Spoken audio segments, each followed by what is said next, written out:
Good afternoon, everyone. I'm Admiral Tiger Claw of Samurai Penguin Studios, and today on We're Gonna Build Something, or Let's Build, or whatever you want to call it, we're gonna build an SR-71 Blackbird. Now, there's probably about a billion SR-71 Blackbirds out on YouTube at this point, but we're gonna sit here and use a bunch of procedural parts for procedural wings, as well as actually staring at the spec screen on my other monitor, simply to get width and height so that we get a performance as close to, if not matching, the exact performance of the Blackbird. One moment, please, while I adjust music. There. Don't need that thing being louder than me while I'm talking. So, to start with, we're using a modded SR-71 cockpit. This is from Phantom Works. As you can see, it's got more or less the broadswordish, shiny look of the SR-71, while still having slightly Mark II shape. Now, if you're familiar with the SR-71 Blackbird at all, it's actually a flat-bottomed aircraft, and the Mark II shapes are kind of elongated ovoids. But let's go ahead and get right into this process. A couple of things we're going to want is I'm going to want to keep this open because I want my size, my height, my width, and my length, and my mass. As we can see from this one part, it's a solid 2 tons by itself. No idea why it's 2 tons by itself, except for we don't need that hydrazine on there. So before we do anything crazy, and just so I don't forget, we're just going to remove that hydrazine from that system.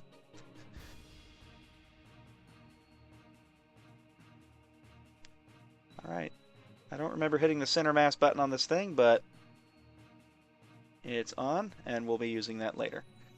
Alright, so first off, before we get started, we're going to need to make the SR-71's length 32.74 meters is the SR-71's official length, and its wingspan is 16.94 meters. So we need the correct bodies to work this thing. So Mark II. And we need a Mark II fuselage, not a Mark II VTOL engine. As neat as that would probably be, Mark II cargo bays. We have a specific Mark II liquid fuel fuselage. That looks about right for that. We are now a whopping 9 meters in length. If I remember this correctly, it is 6 of these for the previous build I did. As usual with this kind of equipment, I always do a pre-build to make sure everything is going to work out smoothly. So we're 27.9 meters at this point. We'll probably want a tail. I actually use the medium nose as a tail, for obvious reasons. And you can have a couple options, but this essentially just looks like the spine of a Blackbird at this point. It's not overly sophisticated. It's pretty simple. Where things start getting interesting is when we start adding the wings. Now this build I just completed, I used procedural wings.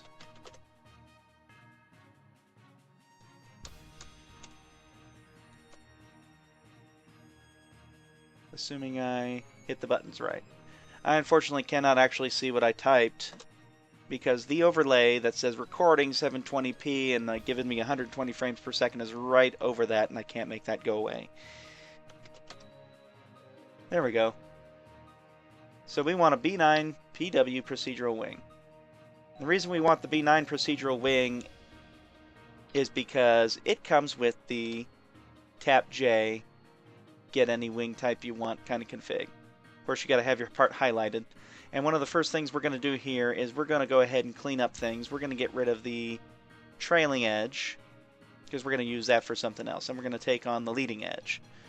And we're going to take that to triangular, because if I recall looking at an SR-71, it's made of triangular facets on the wings.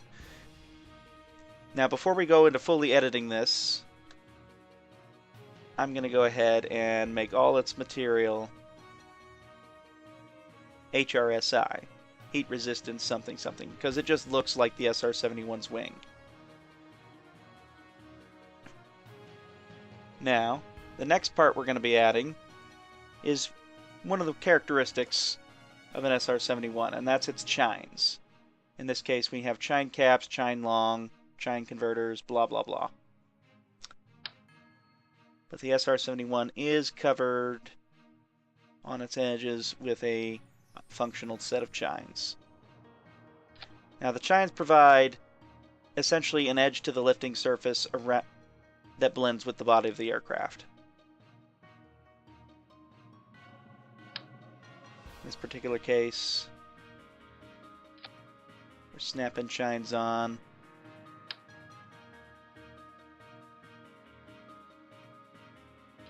Now this is always one of those things that... Oh, hello. Can't attach that like that, can I?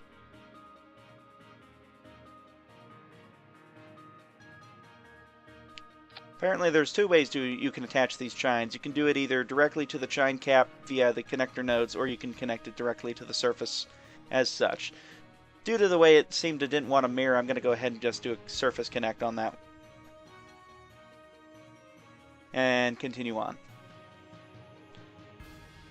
Now the next component I need will require me to use my brain for more than a few seconds. So there is a chine to wing. Wing root chine short. Wing root chine adapter. Here we are. And that's simply to create a point on this vehicle where it visually blends in with the wing structure. And since it's already in place, we're just going to do a slight positional adjustment here and line these up. The goal of this exercise is to get the SR-71's design to look as close to the real thing as possible, while also keeping the size parameters, the height, the width, and the length, as proportional to the real thing as possible as well. Since we have 31.2 meters, we're pretty close to its 32 and something change, almost 33 meter length. I think that's close enough for government work in this case, even though this is private work. Yeah. But next we're going to be working on making sure that we are good 16.94 meters wide. Not 19, of course.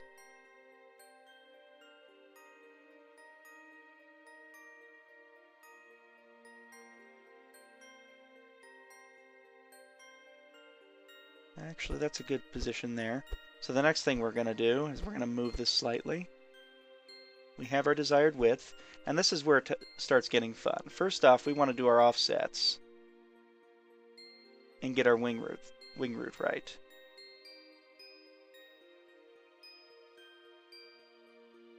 Our goal is going to be, that's the offset. We want the back edge flat, contrary to what you might think, because we're going to do the back end shaping with the control surfaces that stick off the back of the wings.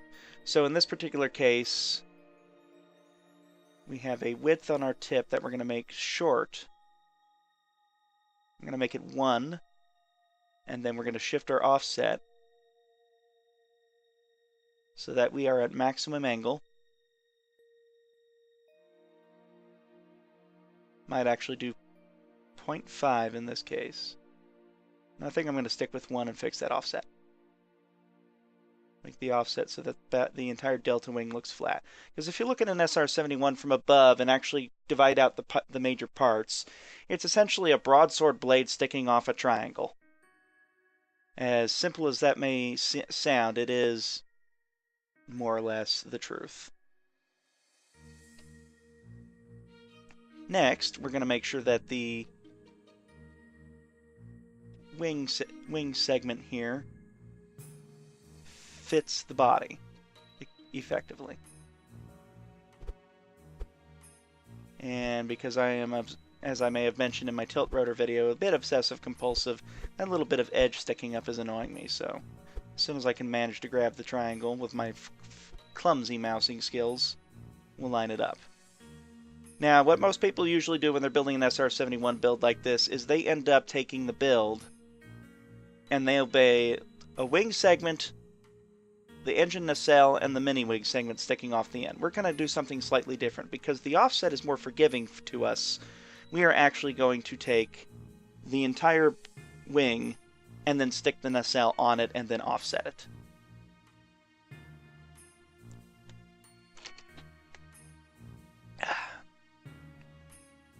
So the next part we need is going to be another set of procedural parts from Procedural Parts Mod. I specifically want procedural structural elements. Now, this may not seem too much of a problem just yet, but when working with these, the nacelle is actually a very interesting shape. Most people who have done SR-71s in Kerbal Space Program actually make the nacelles too narrow and don't fit the shapes correctly. So what we're going to do is we're actually going to have 3 nacelle components. Oops, I didn't want to grab that. I wanted to grab the end piece. Otherwise, I grabbed the whole cell. And the purpose of this is that we're actually going to have 3 segments that are slightly different shapes. The outside shapes are going to be rounded cones, or smooth cones as the name is. And the reason, again, is because the nacelle sections are cigar-shaped. That means they don't exactly have a single unified shape as you're working on it. Smooth cones again. Now this may look a little funky, but we're getting ready to add a whole bunch of length to the front cone. Of course, when you do that, it does weird things. 1, 2, 3. And then at our core,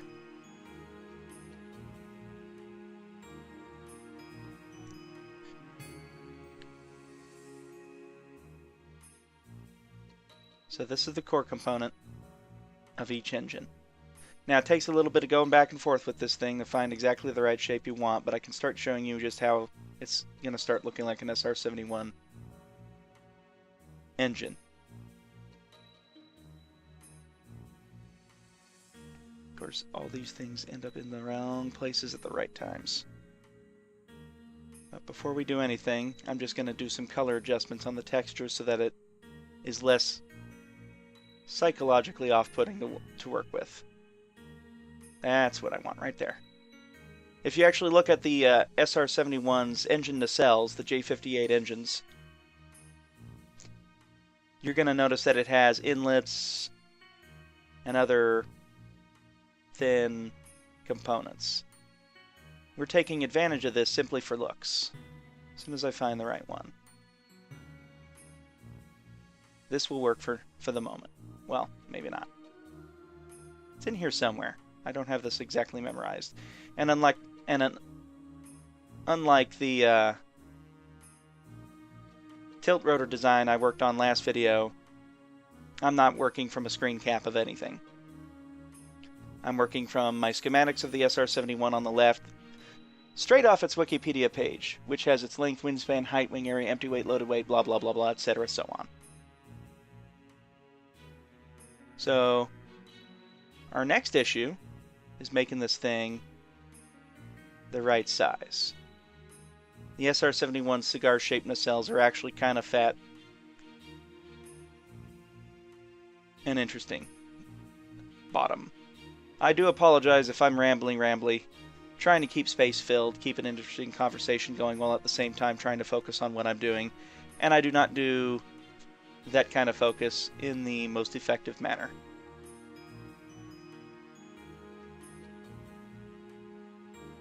So, right now we're going to work on adjusting the shape of the nacelles a little more. Let's see, if I recall, I ended up working at 1.75 meters. It was either 1.63 or 1.75. We'll adjust as we go. Once it's in place and starts to look like the components we need, I'll be adjusting the shapes to match more. Now, before I start moving the nacelles down by using the offset, one thing I'm going to have to do is I'm going to have to go ahead and put the inlets on. And we have a couple of options we can work with. We, of course, have our Sabre intakes, a Mark III shock cone intake, and a shock cone intake with no real names to it.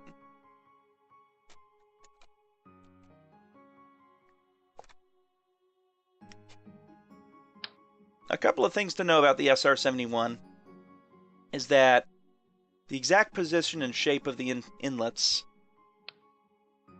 is not a straight out directing point. You may notice with this Sabre intake that it's slightly offset. If you actually put it on here for a split second, you'll notice that the cone itself is pointed slightly down. On the SR-71 Blackbird, the actual inlet is actually pointed slightly down because the whole nacelle is aimed slightly down. Now, if this is the right one, I can increase the size on that just a smidge, just to give myself more inlet capacity. That's 0.075, that's 0.3, or 0.3. We'll make that a 1.6 meter monstrosity for the moment. One of the other things I'm going to do here is the nacelle itself is actually going to hide this inlet's extra space when I widen it up, if my mouse would accept commands. Now, just a heads up, I am extremely modded in this game, and this is also several versions of Kerbal Space Program old. I have 120 mods plus, and generally when I'm working with 120 mods, I don't like to reload the game every time someone changes something in the official build, so that's a heads up if you try to duplicate this beast exactly. Here's more or less what I was going for. Now, the whole purpose of the shock setups on the SR-71 is the shape of the aircraft is designed so that when supersonic, the shock wave coming off the nose is more or less lined up with the shock waves the tips generates, and the wing structure is kept inside all the shock waves. This increases stability and adjusts the lift of the aircraft so that it's not too unstable during flight. We're going to do one thing here. We're going to cut our thickness to 120. Now, when we're working with the nacelles, the other thing we have to consider is that every time we grab the nacelle, I have to grab it from that middle piece to control the whole set. The second thing we have to consider is that overall, the engines are in fact rather forward compared to the tail. And now we're going to start doing the whole offset and adjustment of the engine notes. As you can see now, it's actually starting to look a little SR-71-ish. But one of the things we also want to do is we do want to employ the flat body shape of the SR-71s. Let's bring that back in size. I don't remember it being that. I remember the cigar shape doing its job rather well. 1.5 looks like a good position, and it actually looks like it blends nicely. So what we can do here is we can take that bottom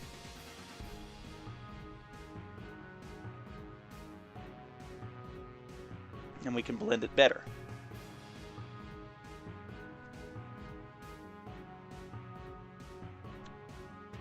Realistically, the J58 engine is a huge beast. That nacelle is more than just the turbo machinery, it's also all the bleed air tubes, ventilation shafts. The J58 is more than just the core of the engine. It is, in fact, a rather sophisticated aircraft. And what I'm doing here is I'm adjusting the angle on the cigar-shaped engine just a hair down. So when the thing is nose up, its engines are providing slightly forward thrust of center. This is actually in the design. If you actually look at the schematic up close, you'll notice the angular lines of the top point slightly down more than they do forward. I am not explaining this the most effective way. Mainly because I'm trying to think while do it at the same time while keeping your ears entertained as well as your eyes. But as you can see, it's starting to take on a definite SR-71 shape. We want these nacelles, as far as edges from the wing, to be pretty well out there. About mid-wing is where they are.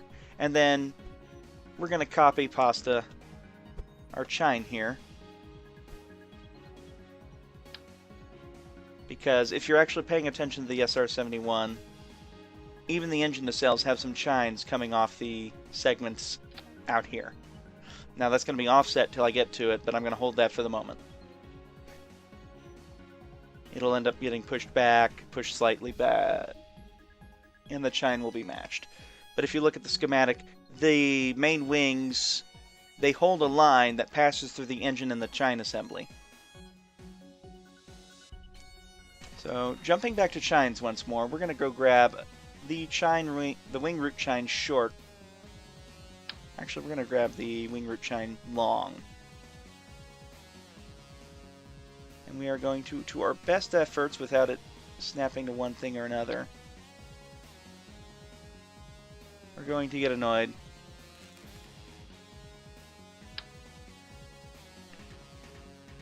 There we go.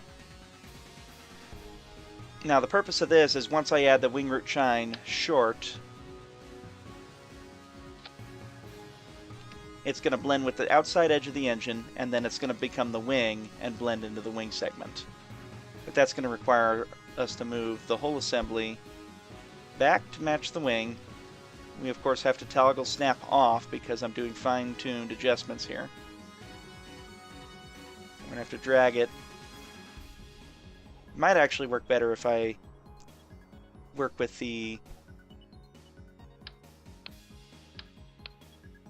wing regular chine short for a second. Simply because that's not going to blend as nicely as it would. I might end up not even having to use that chine root short adapter segment. Because all I'm going to have to do is slide that back so that it blends with the wing, or blends with the nacelle.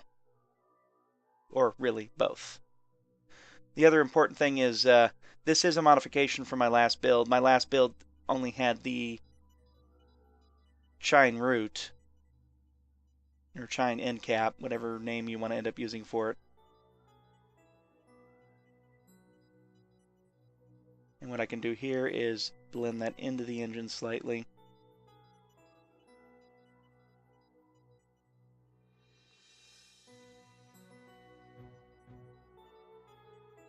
Top down, that's going to look neat. From the bottom, that's going to look obnoxious. Simply because I did decide to take the wings and reduce thickness. I might be able to hide that again if I add a little thickness in the wing.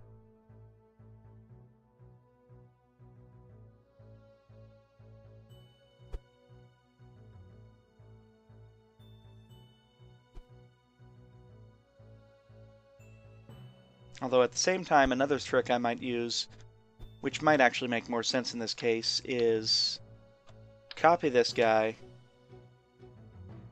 figure out which keys do which, because it seems like whatever angle you're at, it changes.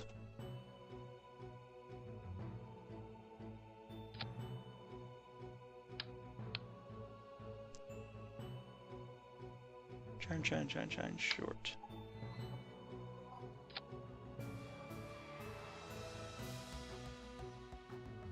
So, while I'm fiddling with this,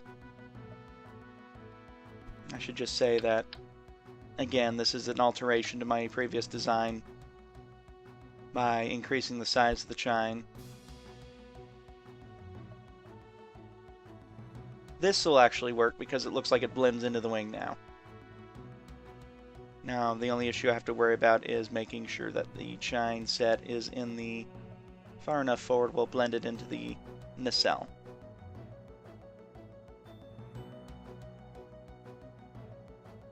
Like so. Although it looks a little on the anemic side when it comes to how far out the side it's sticking. Oops. Control Z should fix that issue. I also apparently undid something with placement up here. This is why I always get annoyed with this tool moveset, is because it does fall under the category of I make a mistake, I make sillies. This guy apparently decided to get told to go forward, which is not what I want. I want it to blend right with the black part so that it looks like it just merges. Go ahead and save, and then it's time to strap some engines to this. J58.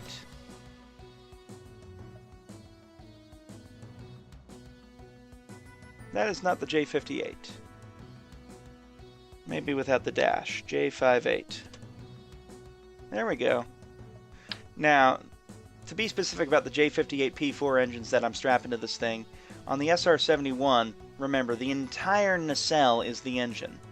And the entire engine is more than just a nozzle or even the core turbo machinery. With the SR-71, the entire J58 engine is running at least a half the length of this nacelle, with the equipment around it acting as critical components for bleeding the air, controlling the air between supersonic and subsonic, etc. and so on. Now we're going to cut the length down on this, and then we're going to start moving the engines inside.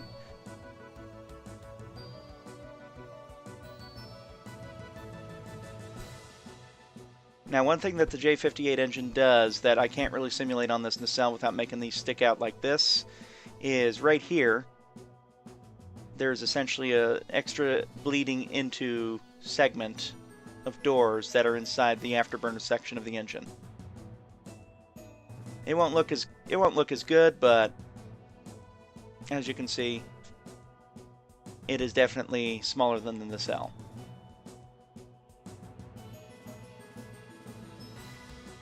So far, our characteristics we're looking at right now are just the main shape of the aircraft, and we're pretty close to it as we speak. Now, looking at the chines really close, the shape of this Phantom Works cockpit does lead a slight, if you blink you'll miss it, missing edge, or edge blend right here. If I can get the camera to behave how I want it to. But here you can see it where my mouse is pointing. It's just, it starts its bend a little before the chine's internal entrance, or internal surface, stops. So it creates a slight forked look. But that's okay, we can't see that when we're not right on top of it. And I know I'm obsessive compulsive about these sort of things, but that's one of the ones I think I can get away with without going all freaky town with it.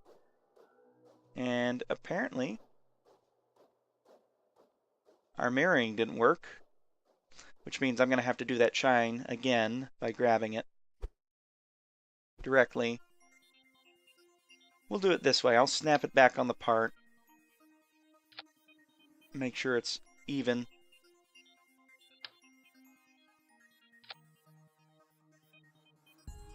That's even and straight out, which means when I adjust it by dragging it forward and down, it should be in place. We want the tip of the chine to match the tip of the triangular forward edge surface. And then we want to adjust it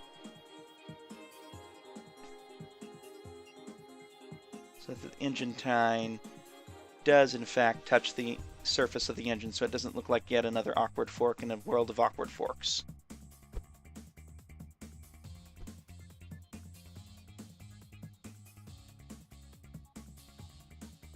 Now, I wish I could change the color on the spine, but apparently different color options are not a thing in Kerbal Space Program with default parts. That's kind of annoying. Maybe it'll come in the future. It looks more or less like the aircraft I'm after. Adjustments will come here shortly. The next major component we're going to do is the signature inward canted vertical stabilizers. So once again, we need PROC for procedural, but this time we're going to use procedural control surfaces all moving. These ugly looking monstrosities, or at least looking ugly at the moment, are actually going to work out nicely once they're shaped right. And as always, I keep turning on Interstellar Helper, and I know it's related to a key button press when I type PROC, but I'm not sure which one, and I'm not really caring right now.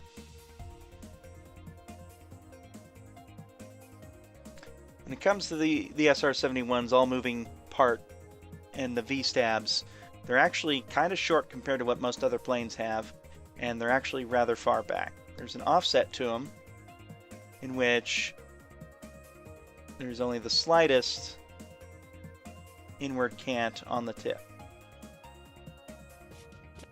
I might be able to get away with doing it something like this. In fact, that works nicely. And of course, because we want it to look like the SR-71, everyone gets HRSI, heat resistant special something something. Never looked up what it stands for. Just know what it is.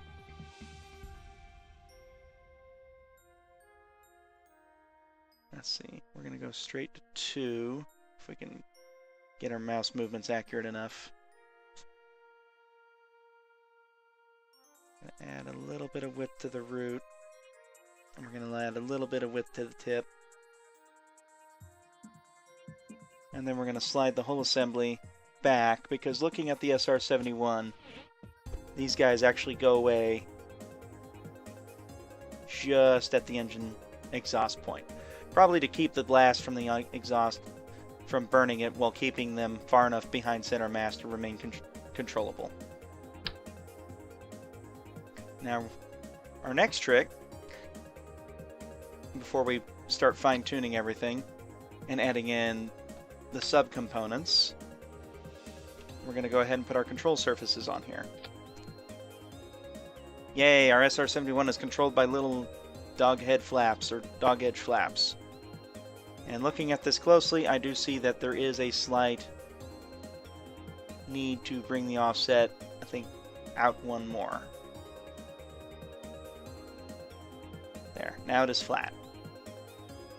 One of the nice things when you're working with a graphics card and you've turned anti-alias off is when you don't have a straight surface, that jagged edge gives it away. And when I say give it away, I mean when you look at it, you see a slight stair-step edge to the entire surface set.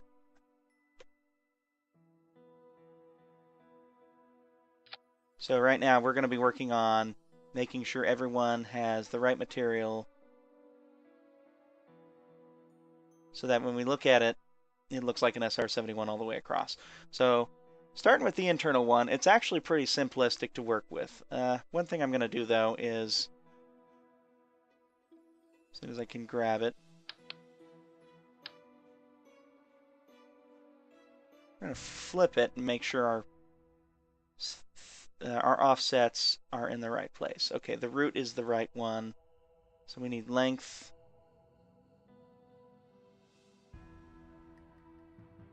Got to make it as wide as the back surface of the wing, and then make sure that our offset positions are correct. Because around the engine, the control surface is offset to drag away from it as it gets close to the exhaust blast. So we don't want it to overlap the exhaust blast, or you start melting your wing for obvious reasons.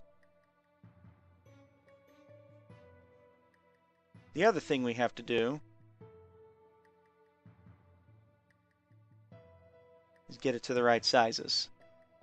The SR-71's control surfaces, hard to say which part of the control surfaces is the moving part and which part is just some heat flap covering, but I'm going to assume that it's actually bigger than the triangular parts on it look.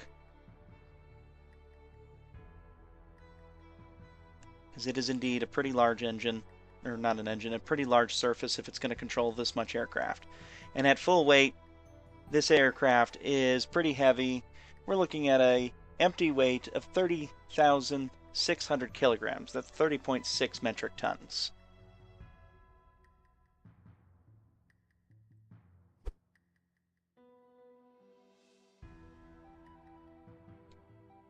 So, with root, with tip, and the important thing is this actually comes a significant way out on the tail, although the tail still sticks out slightly behind it. So, as we're working on it, I'd say about right there is where the tail would be, just glancing back and forth between the SR-71 schematic and this aircraft design. As you can see, it is actually starting to look like an SR-71 from certain angles. And the more we work on the tail end here, the better it'll look.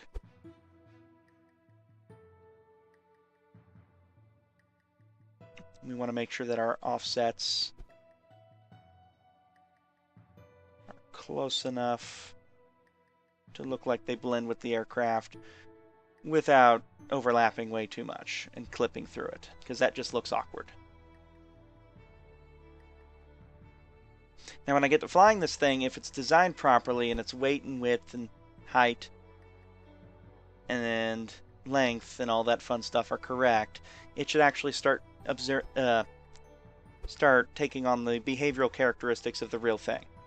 My previous build, I did one flight test, and it flew almost perfectly, including, I'm pretty certain, was the tendency to fight a nose down when close to the ground. I'm not sure if that was really a thing or if that was just a weird behavior on, because I'm using FAR, Ferrum Aerospace Research, but since I'm several versions of Kerbal behind, I'm obviously several versions behind on that. So I don't exactly have a full clear understanding of whether or not ground effect was in or is in. That has to flip because that was the root. And while it will ignore that behavior, we don't want it. As you can see, now we're starting to look like an SR-71. That width at the tip can probably afford to come back, and so can that root.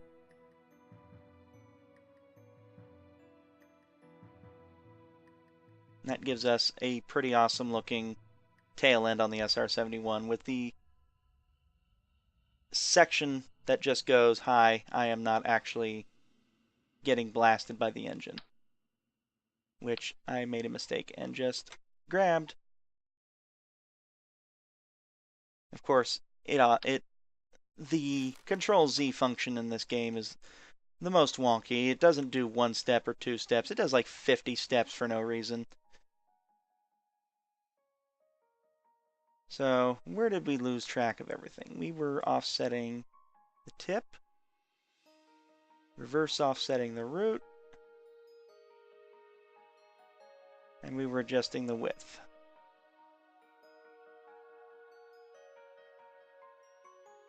So that our back angle is actually following a planar line across the back of the aircraft. So we have a giant triangular delta wing when you actually stare at the hard lines on the aircraft.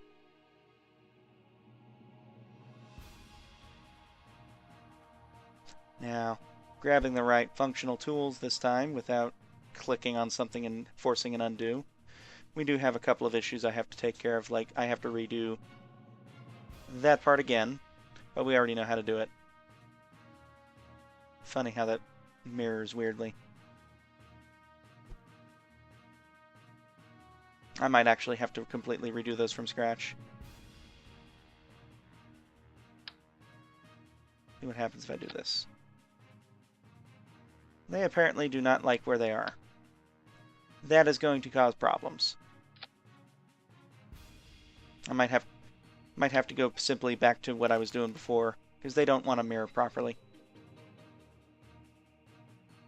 And actually, looking at this, I can probably bring the hole in the cell back closer to the wing, because this point right here is supposed to meet at the wing edge itself. So what we can do here is we can take this segment and we're going to reduce the length.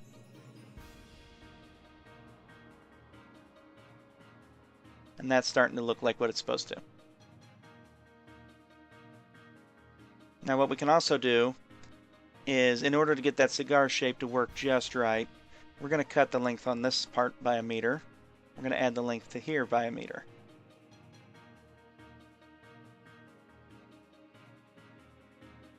Of course, what that's also going to do is that's going to force us to take this tool and drag the whole engine assembly back, which, hilariously enough, lines the shock cone up and brings the chine pretty close to connecting perfectly. As long as we're working with that part, let's go ahead and get in here and bring it back and check our alignment.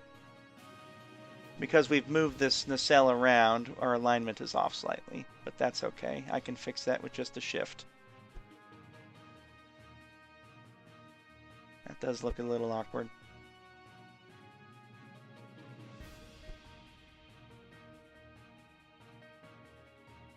Could be better. Definitely could be better with those chine parts, but I think I'll leave it at that. position of the engines are essentially all but lined up with the tail segment, which is good, because that's what we got right here. I can cut that length down to 3, and what I can do there is I can actually use an offset control on these engines to make them stick out slightly.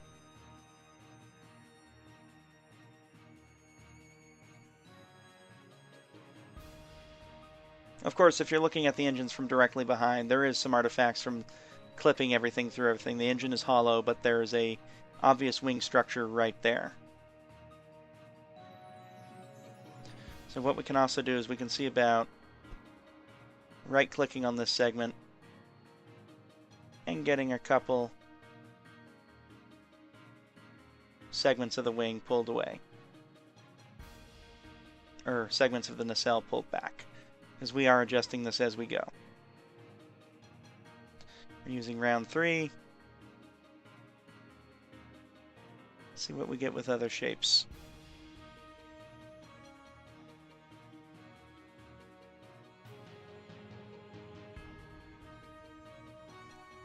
None of them play as nicely as the round 3 shape. And of course, because the nacelle, or because the engine is actually shaped not on the nacelle's outer size, but on just an engine cylinder size, it's kind of awkwardly shaped. And it does not look right, even those nozzle inlets are in place. So we're going to go ahead and just go back to what we were doing before with the here's the nozzle, have fun configuration.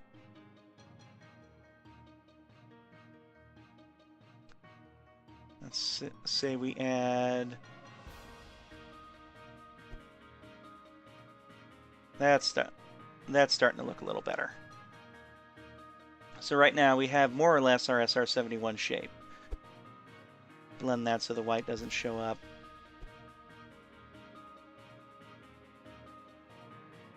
And we are still more or less blended with the wing. So we have our SR-71 Blackbird shape at this point. I'm going to go ahead and do a quick save. So far we've taken over 30 minutes to go through this. In fact, I think this is running at an hour now.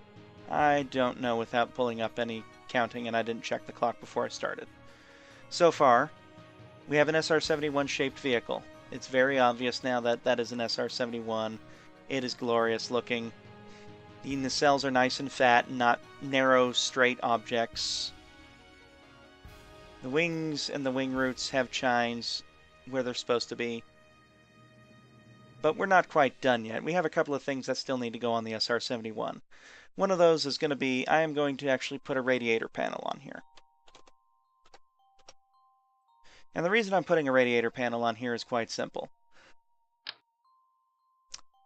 In the actual SR-71, the JP7 fuel used by the J58 engines is used both as fuel and, of course, and as a heat sink during flight. It actually absorbs heat while traveling and is used to dump the excess heat out the engine after it is burned. So what we're going to do is we're going to add this radiator panel to kind of simulate that, but we're going to blend it with the body of the Blackbird. Give ourselves about a 65% size difference just to blend it as well as we can, because the shape of this arc is not quite the same.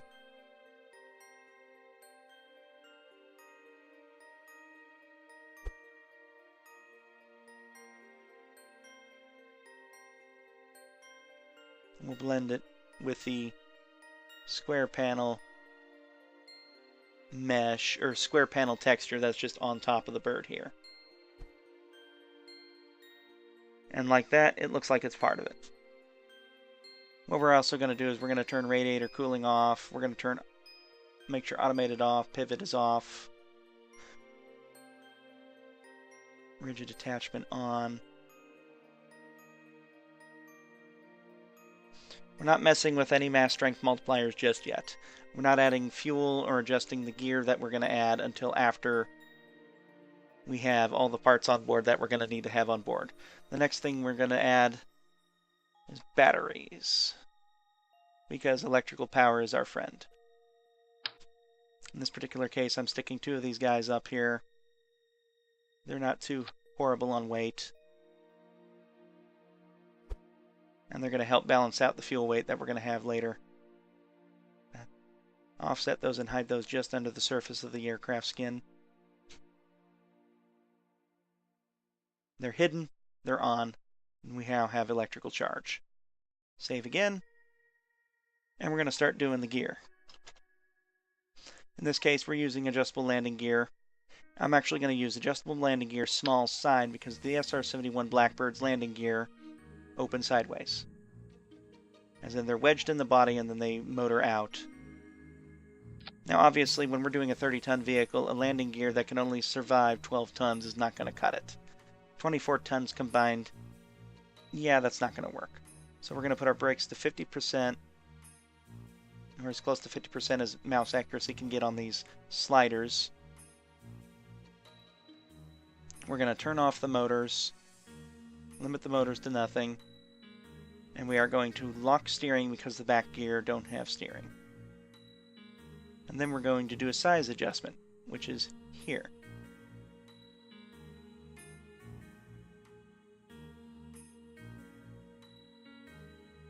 Aft gear capable of handling up to 40 tons should be enough, because that makes a combined 80 tons on the aft gear. And then the other thing we're going to also do is we're going to flip those so that they're dragged backwards. And then we're going to enable, as you can see, here's where our center mass is. And with any tricycle landing gear setup, you do not want the landing gear to be in front of your COM. Otherwise, your aircraft sits on its rear and gets torn up. Next thing we're going to do is, because the landing gear kind of blend into cavities that are in the body, we're going to make sure we are blended up and back to the right spots.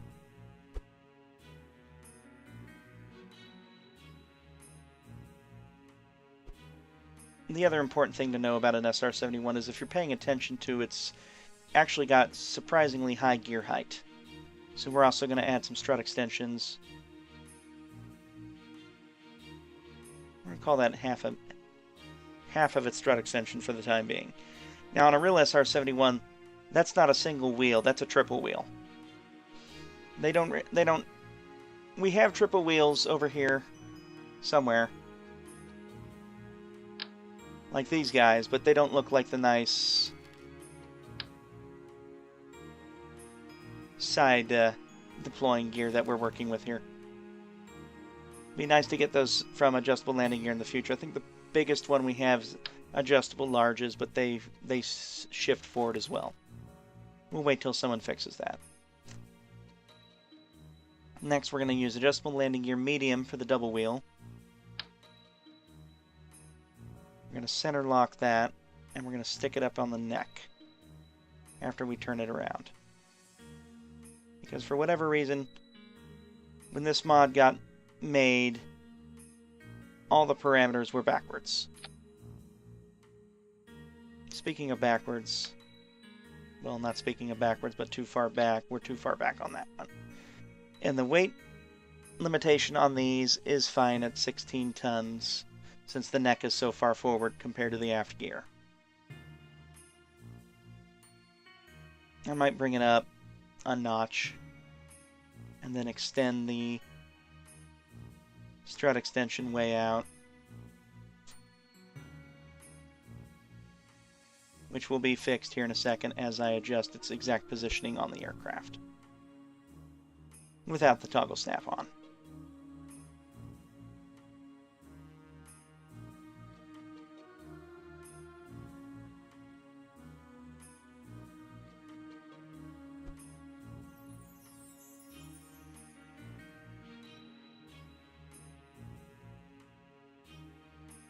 Almost doesn't need any strut extensions simply because those are already so far down, and it is pretty far down, but it looks like it does need a little. But before we get too far invert steering because it's always messed up. Then we're going to steering limit at 0.2. A steering response of 0.5. The steering limit's just how hard the gear, how far left or right the gear can turn, and the steering response is how fast the gear turns in response to your inputs. The only issue with this gear is they have a slight behavioral issue where there's some ratings on the friction. We're going to increase the damp ratios to 0.7 on all of this, because over the last couple of dozen videos, or not dozen videos, dozen aircraft builds, I have noticed that overall a slight increase of the damp ratio helps smooth out some side-to-side rocking motion.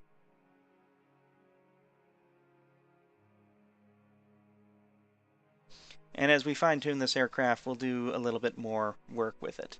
One thing I also have to remember is reaction wheels are in this thing, and we don't use reaction wheels in these aircraft, so torque off. Wheel authority, none, just in case.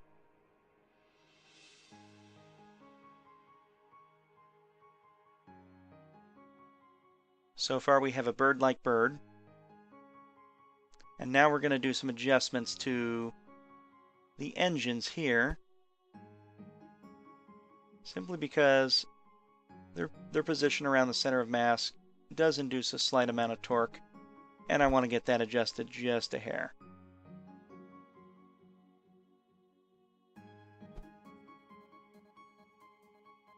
Don't want them too far down.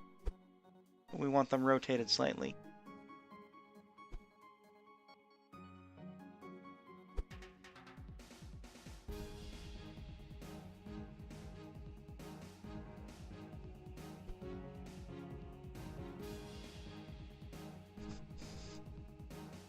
And there we have a 21-ton vehicle, which is about the weight of my previous build. I am not sure what exactly is causing it to weigh subpar for the SR-71, but as long as we're working underweight, we'll go ahead and add in additional components. One of the other things we're going to be adding is a real chute parachute system, which for the life of me I can't remember why it's not doing that properly. Now normally on the SR-71 the parachute more or less goes right about there, but as I've noticed, it does have a slight issue with pulling the nose up once it's deployed.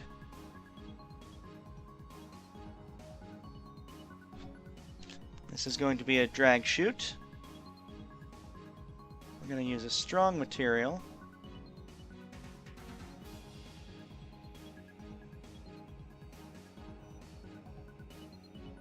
Must go down to deploy is true. Deploy on ground contact, true. Deployment timer. I'm going to set 10 seconds. Landing altitude is that. Auto cut speed is less than a meter a second, which means by the time it auto cuts, the thing's practically at a stop.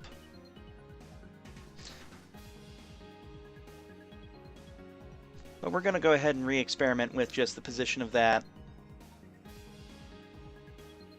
And then we're going to go down here. We're going to use current mass and apply settings.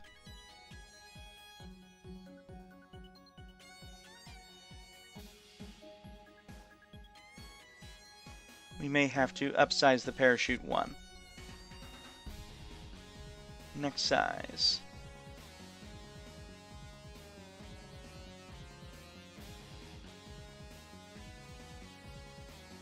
Current craft mass.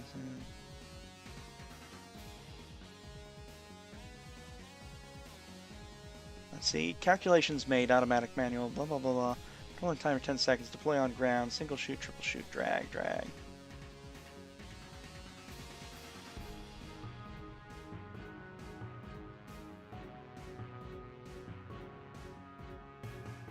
We're going to go ahead and work with this as is. Since it is a drag chute, it's just there to work in tandem with the brakes. One thing we're also going to do is we're going to, if I remember, to turn toggle snap off once more. Get that as close to blending with the top on that hatch looking opening as possible.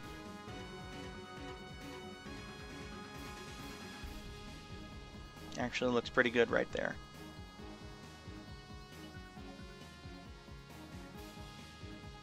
So that should create a drag chute, which should help slow the aircraft down on touchdown.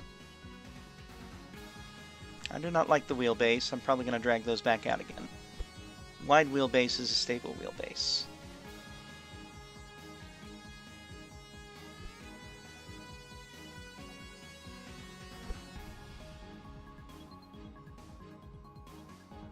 And then one other thing we can probably do as well is if we're looking at the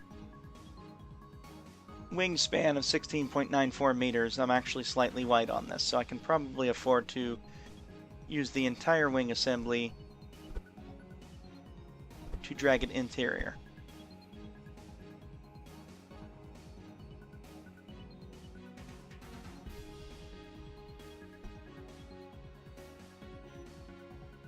Which of course means I'm going to have to take this control surface and adjust its length slightly.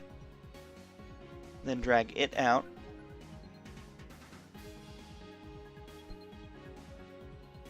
Remembering every single number of working on this is a bit hard, which is why I just straight up didn't do it. And then we will also adjust the offset.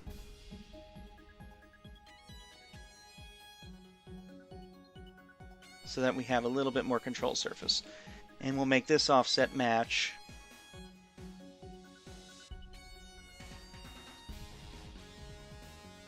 more or less. That gives us more control surface for what we've cut.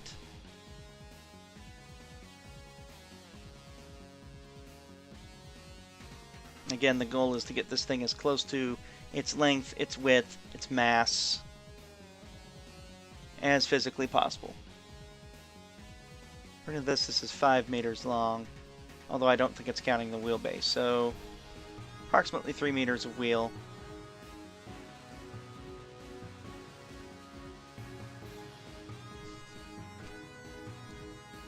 Now what we can do now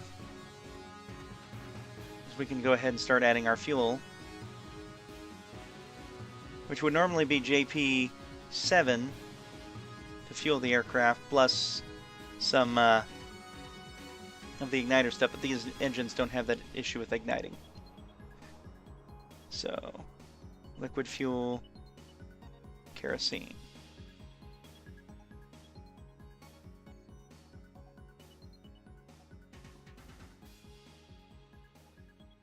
$52 tons so far.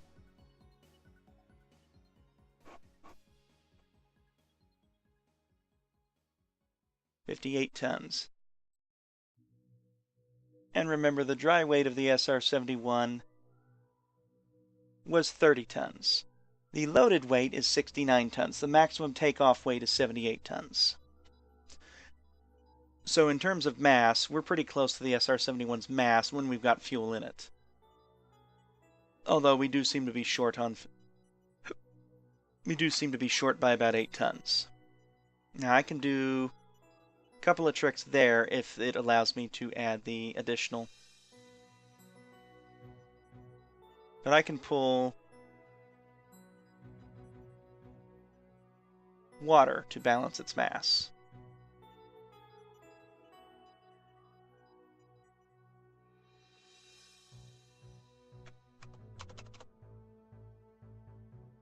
Which, if this is correct, should add something like 30 tons to it, which we don't need all up front. So if I remember, every cubic meter of water is a metric ton. So if I add 3, I should add about 3 tons. It is exactly perfect.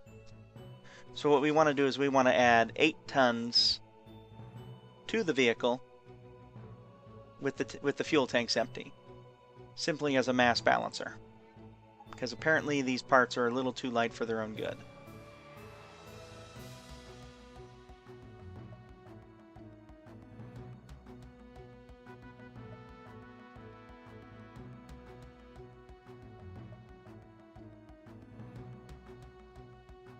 So what we'll do to balance this is we're going to go, there's a tank here, there's a tank here, We're going to keep these tanks as close to the center as possible and add 8 tons.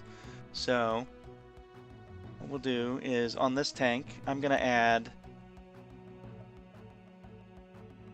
3,500 ton, or 3,500 water as soon as I find where I put it.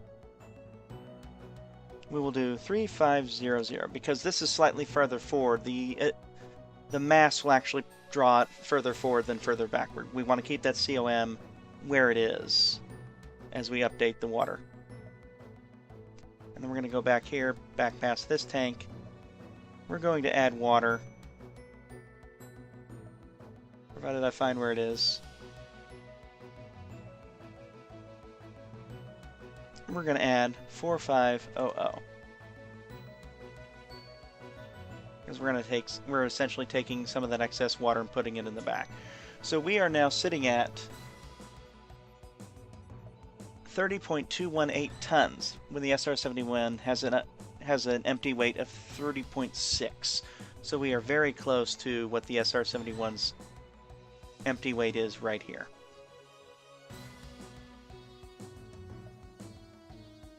And as you can see, it's only pulled that center of mass forward slightly, which is good.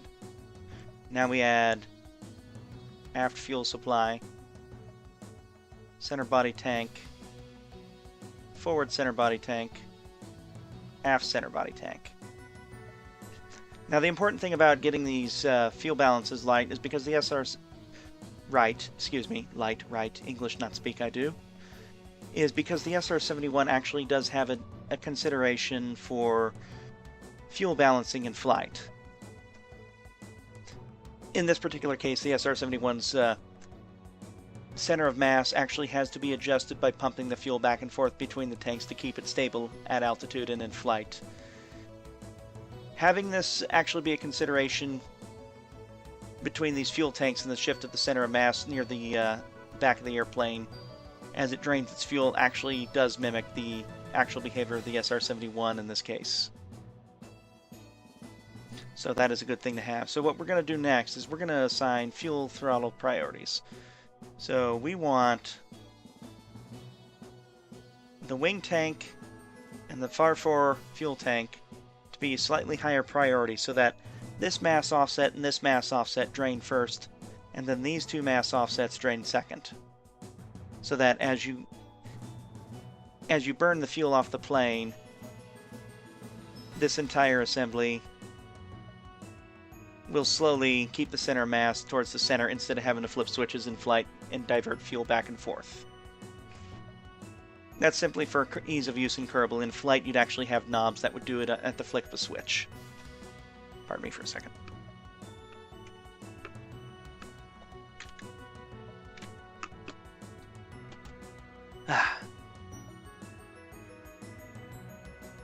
Talking will take it out of you. So the next thing we're going to do is, quite simply, before I forget, I will toggle those engines so that they are adjustable or activatable with a key press instead of hitting spacebar. Next, we need to get controls on our control surfaces calibrated. So we're going to start with our rudders. They obviously don't help with pitch, they don't help with roll. I'm going to bring their control deflection to 15. Standard control surfaces. These guys aren't going to help with yaw.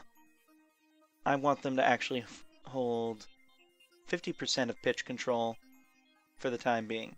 They're more important for roll control on the outboard. Their deflection, if I remember what I did with them before, was approximately 16. I'd have to actually talk to someone who's worked on an SR-71 or knows the control configuration more directly to get anything like that. And I'm going to do the reverse on the inboard. I'm going to make them 50% assisted roll and 100% for pitch, and I'm going to take them back to 16 degrees as well. Surprisingly simple for all things considered. I don't know what that does. Apparently doesn't do anything. So now we have control surfaces that should control yaw, pitch, and roll. Pretty much the only additional component missing on this particular Blackbird is the lighting getup. And if you watched the previous video, you know I do lights pretty simplistically, just get them on there and blend them in. We have battery power to run the landing lights. We have engines that recharge the batteries, so I'm going to go ahead and make you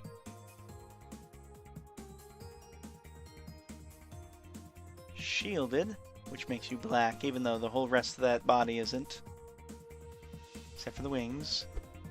And we're going to shove you back into the gear assembly and kind of hide you up in here.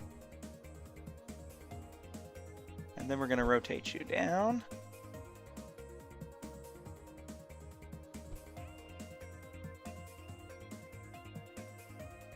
And we're going to check if your lighting works to beam the ground, which it does, which is a good thing here. I'm not going to worry about anything else on that light. We're going to do the standard aircraft lighting scheme. Light beacon on top. I'm going to put it where people can more or less see the engine.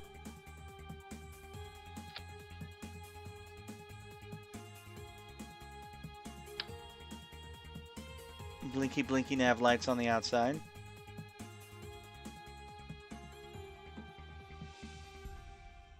These are strobes, right? No, we want strobes.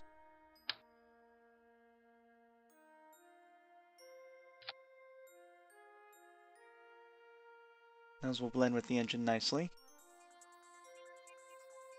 Or, not engine, the wing. I am not speaking very well right now, as you can see. I still have to do some minor adjustments on other things, like adjusting how that blends in, because I didn't do the tip thickness on those. See, green on the right, red on the left, because the way I remember that is quite simply, I would normally put red on the right, but because R and red, then I remember it's backwards for boats and airplanes.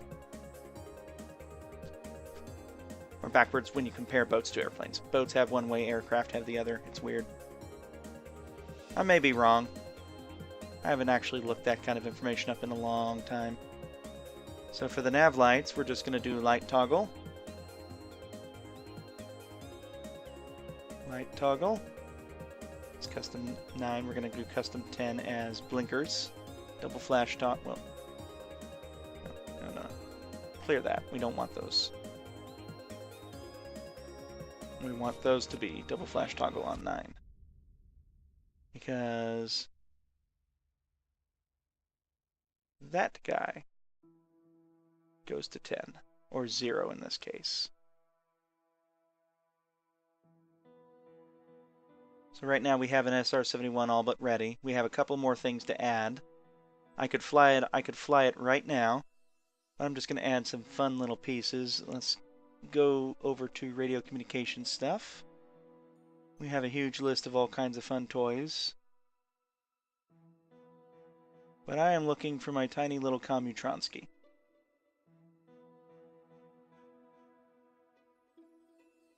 It's hiding in here somewhere.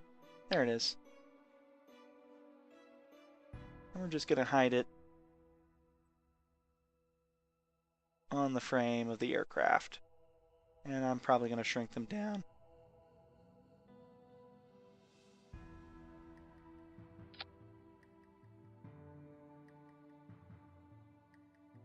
If you blink, you don't even notice they're there.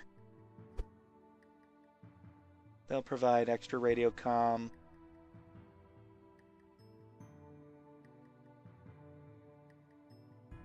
Without being giant antenna that need to be sticking out of the aircraft. And the other thing we're going to go ahead and do is we're going to pretend this thing has a camera. So we are looking for our sensor package. Now the Hicon technical objective camera that goes on the SR-71 is in fact looking out a set of windows on the underside of the hull, a little behind the neck. So we're going to simulate that by putting the sensor package mid-neck back here. assuming I can get it posted on correctly.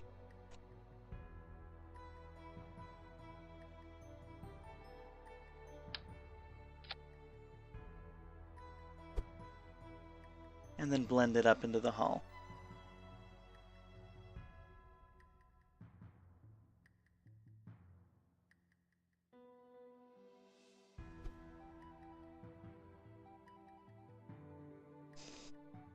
So far, we look like a Blackbird. The question is, how well do we fly?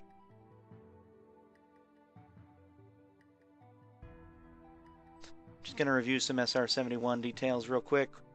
We have kind of a broadsword-shaped hull sticking out of a delta wing, which holds its lines, aside from additional chines sticking off the engine nacelles, which are cigar-shaped and actually bigger than the engine, because the whole assembly is the engine, not just the core turbo machinery, as people may mistakenly build. Coloration is, of course, black, or at least a very dark bluish black with red stripes here and there. We've kind of got that, but doesn't even remotely match with what an SR-71 actually uses. In terms of position on this, I could probably afford to adjust this just slightly to blend the chines a little.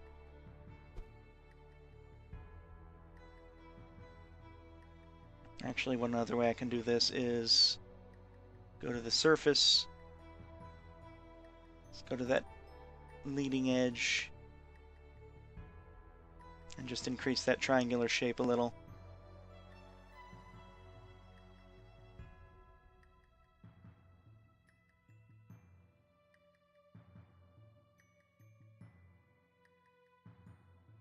We've got an aircraft that is currently weighing 67 tons.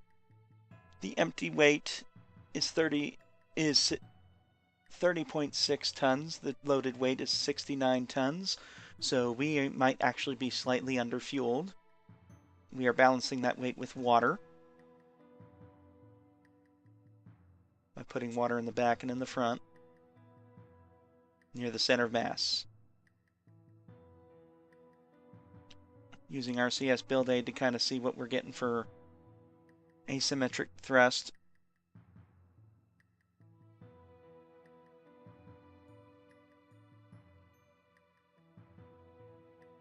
The empty fuel, when empty and not full of fuel, it looks like the entire assembly is going to come up, or the center mass is going to come up slightly forward, but not too much to be a problem.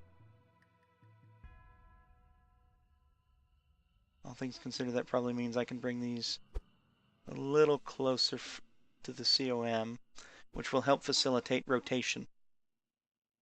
Facilitating rotation is important in this aircraft when it's fully loaded down with fuel. I'm going to also assume that the absolute filled weight of the aircraft is based on filling more of the liquid fuel tanks in the body further forward. Although that probably fights rotation on takeoff. So what we're going to do now is we're going to proceed with our vehicle test. We have gear programmed. We're going to go ahead and open Kerbal constructs, and we're going to go find area 110011 because it's the additional runway. We're setting it as default. If I mouse over, it should tell me selected launch site is area 110011.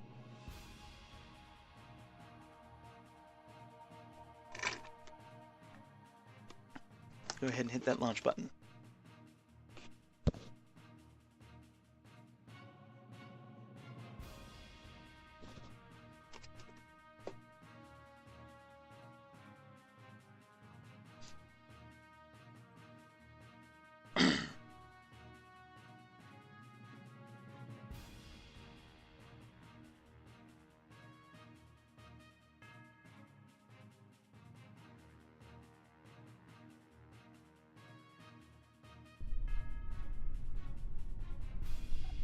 Looks like it's nighttime. Lock everything up.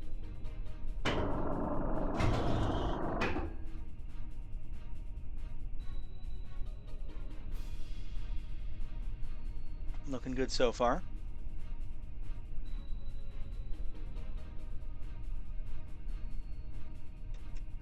Lock that camera view. Now, of course, with this particular aircraft, we're definitely going to want autopilot assistance once we start climbing to altitude. So the first thing I'm going to do is I'm going to set my equivalent airspeeds in knots. I'm going to set my altitude control. I don't have to reset my rate of climb control at all, because quite honestly, the Blackbird is going to fly with enough power to climb all the way to altitude.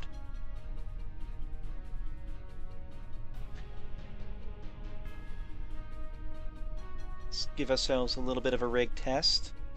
Left stick, right stick, back stick, front stick, left yaw, right yaw. And the left yaw and right yaw should also affect that forward gear, which I can see it wiggling as I turn it. What are we using power for? We're probably using power for the radiator. Let's go ahead and start bringing this thing online, bring our light on, which barely lights anything in front of us in this particular case. Adjust our camera so that we can actually see downrange. Turn on our secondary lighting. I'm going to actually have Jeb help me with this a little bit, just in case. Light my engines. And one thing I did discover, you don't want to take this thing to full throttle until it starts moving forward, at least if you're using advanced jet engines J58s. Full power, they'll actually suck the atmospheric air out of the thing if you go all the way to full. In fact, I can show you this by bringing up to power. And that causes a flame out. So we don't want that until we are rolling down the track, or runway. Brakes off, bring it up to 50% power. Double check our camera. We're locked. Nose up. We are rolling. Bring it to afterburner.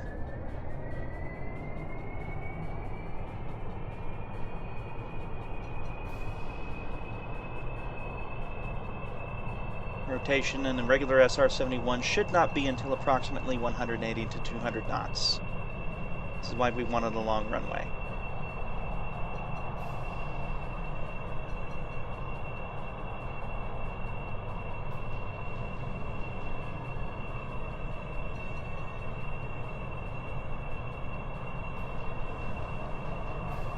We are nose heavy.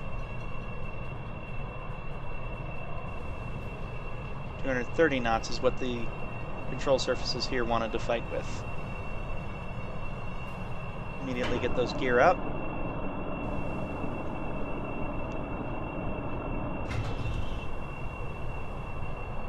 I've actually turned Jeb back off. It's not showing them with this particular cockpit where they're supposed to be shown. And now to climb to altitude.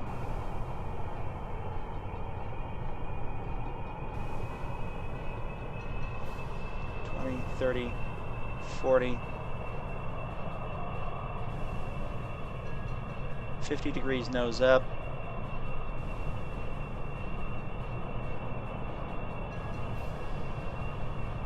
.45 degrees.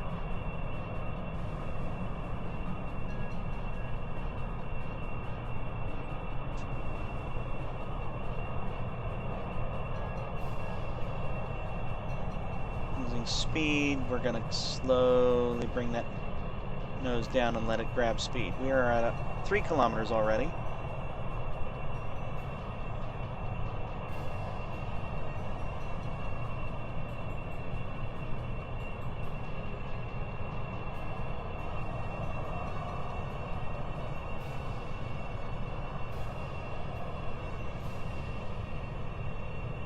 We do want to hold speed since we lost a bunch. The important part about an SR-71 is you do not want to have your angle of attack exceed 18 degrees or it commences with an unstoppable backflip. So far we have not exceeded that, but I'm wary of doing so.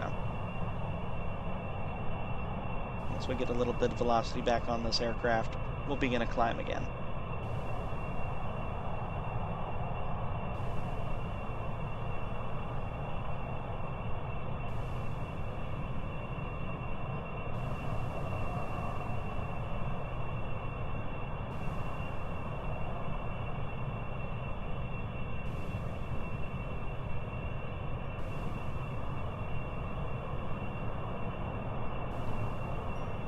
As you can see, I have not switched this thing over to autopilot control yet.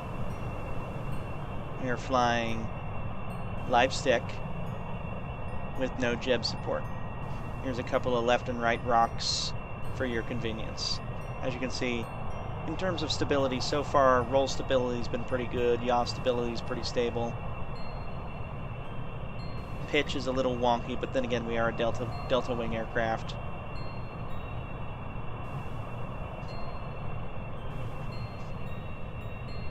I'm going to go ahead and set the target altitude to 25,000 meters. Level the bank.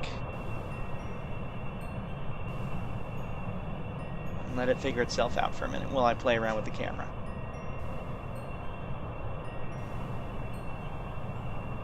In this particular case, I can do this with the camera, and here's our view of the SR-71.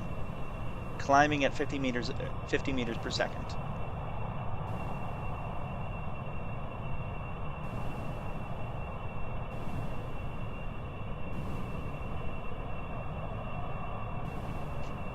We can actually bring power back since we're not climbing as hard as we were a minute ago.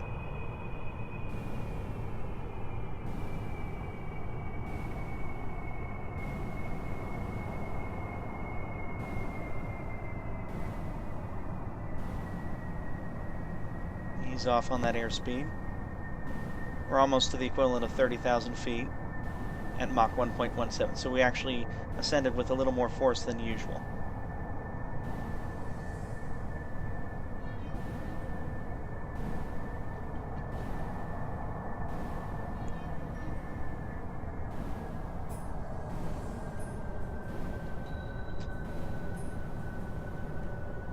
Now the red line at altitude, at higher altitude with an SR-71 is 600 knots, but I don't like to push it that high, so I'm going to keep it around 400, 500 tops, which means I'm idling back on this thrust significantly.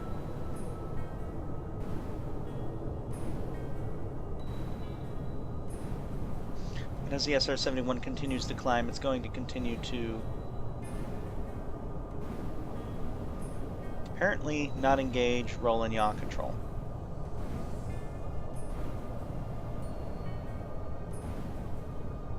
Let's see what we got here.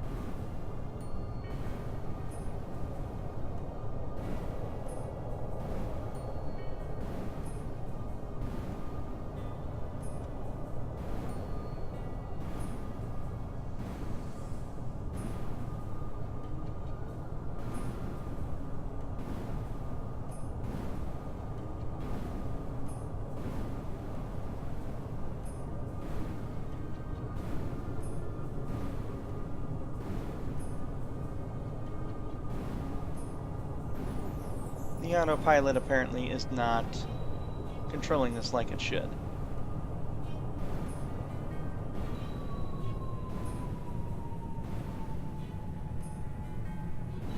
Which is interesting.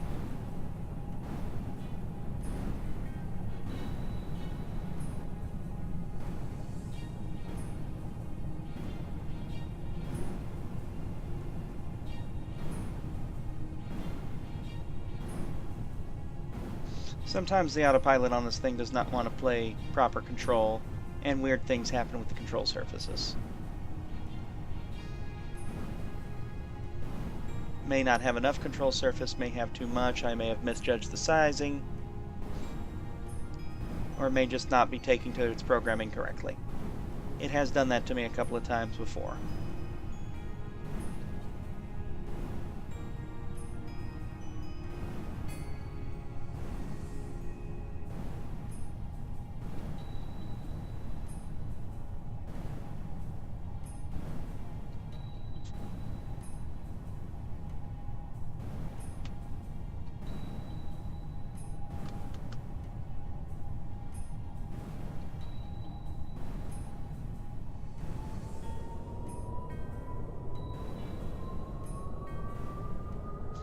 Luckily, in this particular case, since we had plenty of speed and altitude to work with, we are recoverable.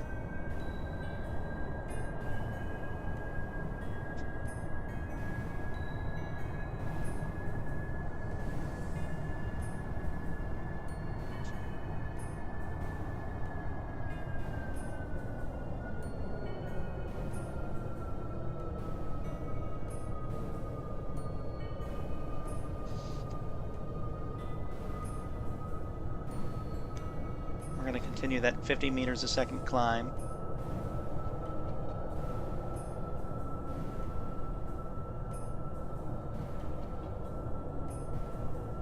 I think this time around it looks like the throttle control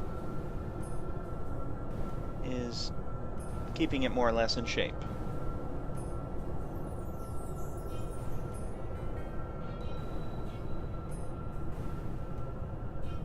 Definitely some surface behaviors.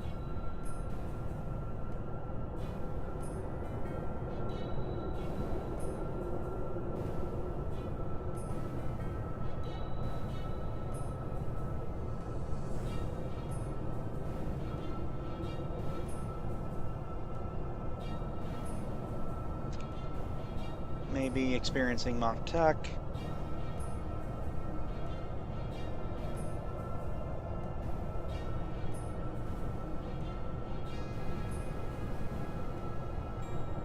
It looks like we're experiencing more of a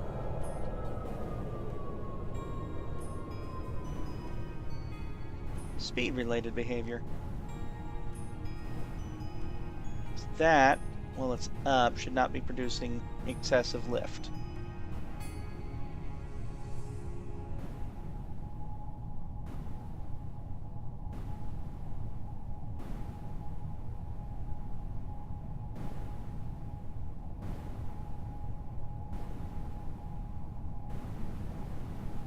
Yes, most certainly that surface should not be doing lift. Now, one thing we can definitely take a look at while we're sitting here is we're going to take a look at fuel consumptions. Our front tank and wing tank are definitely consuming fuel. Our mid tanks are not touched yet, which is the configuration we want.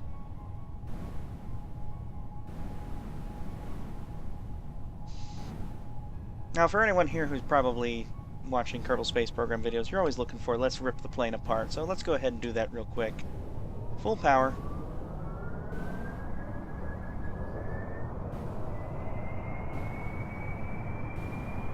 .500 knots, equivalent airspeed.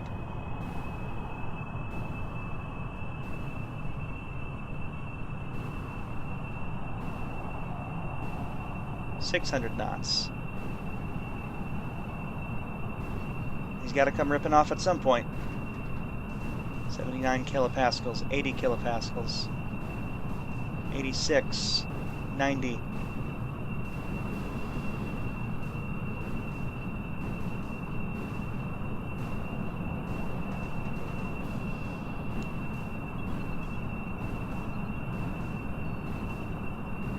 .800 knots. The real SR-71 would have ripped itself apart at this point. The main culprit in this particular case is the wing strength effect of the mod. 151 kilopascals. This should rip the plane apart.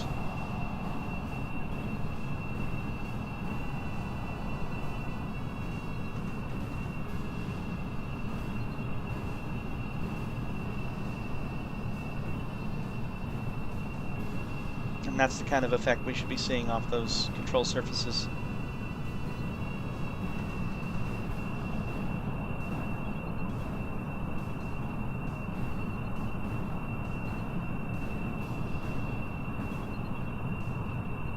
As you can see, we are flying Mach 2.22 with the engine slowly heating up from excessive speed. And the autopilot is apparently unsure what to do with itself. There appears to be some weird behavioral malfunction with the control surfaces back here, which I will probably go in and fix.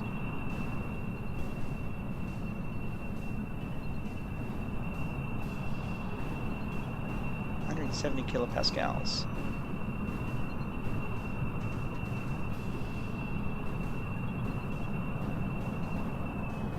Apparently we haven't ripped this plane apart, so we're going to do one more thing that's probably going to be absolutely spectacular.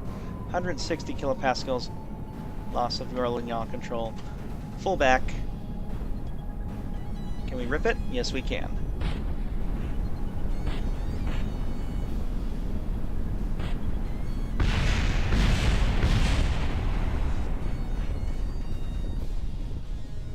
That's spinning like a maniac. Let's get our camera to free.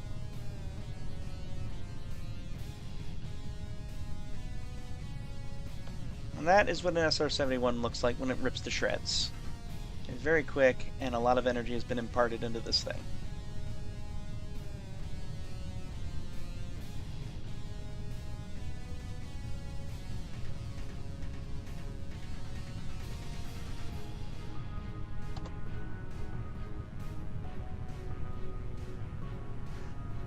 Reaction wheels are so messed up that none of the Kerbals can probably even respond to it.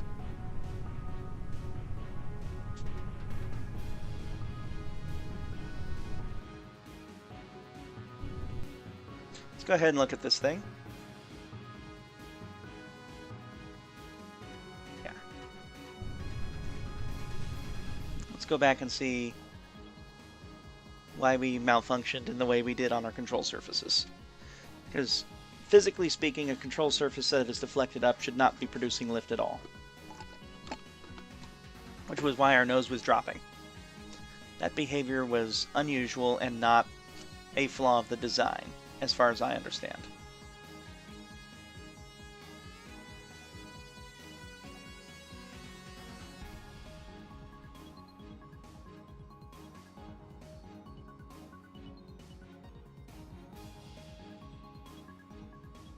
So what we're going to do here, actually, is we're going to set the mirror mode. And we're just going to snap it right off. Snap it right back on. And then, as long as I'm here messing with things, we're going to go ahead and take that tip offset and shrink it down.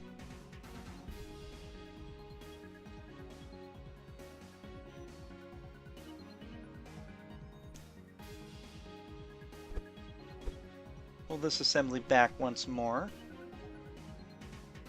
Not that we pulled it forward very far.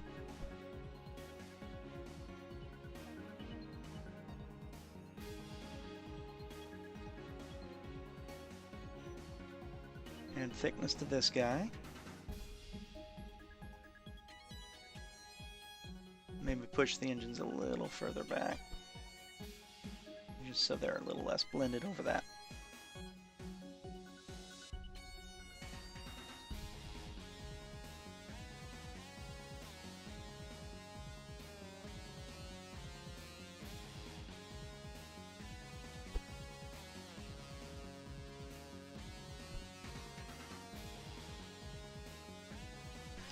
And I think one of the other things I'm going to go ahead and do is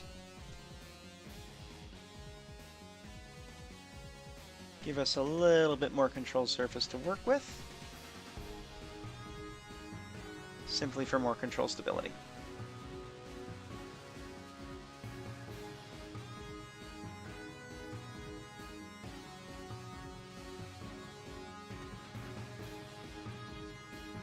I mean, as long as we're doing it, might as well. RCS build aid. With all of the toys turned on.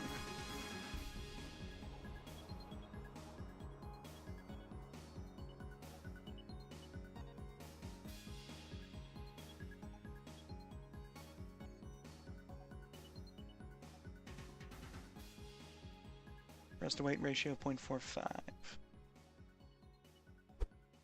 We're going to bring those landing gear even closer to COM so that these control surfaces have more action on takeoff. And as long as we're doing a snap and replace, just to make sure nothing is malfunctioning, we're going to snap and replace these guys. And then line them up.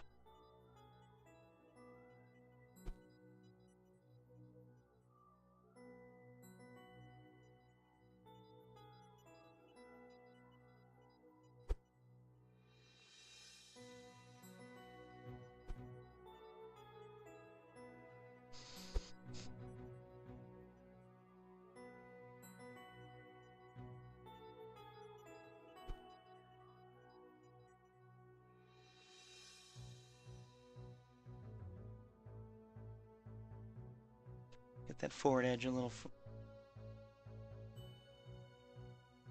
more lined up with that shine.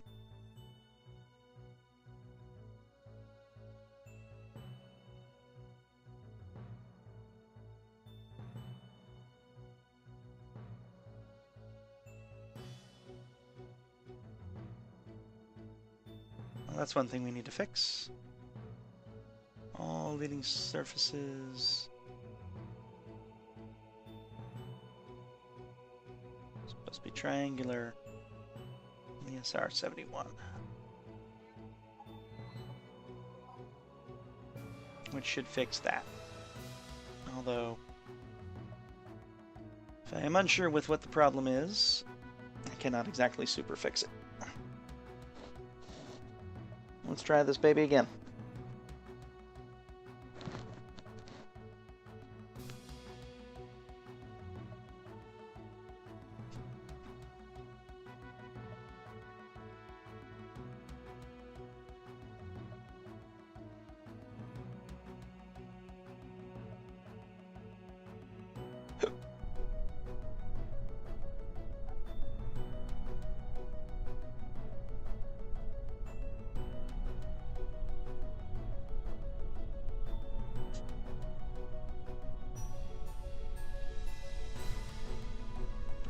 On, put our light on.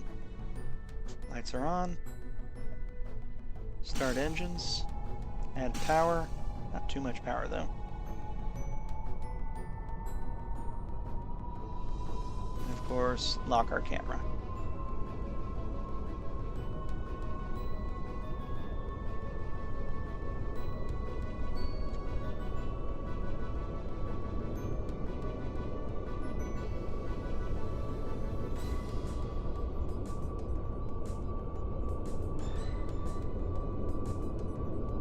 Rolling, full power.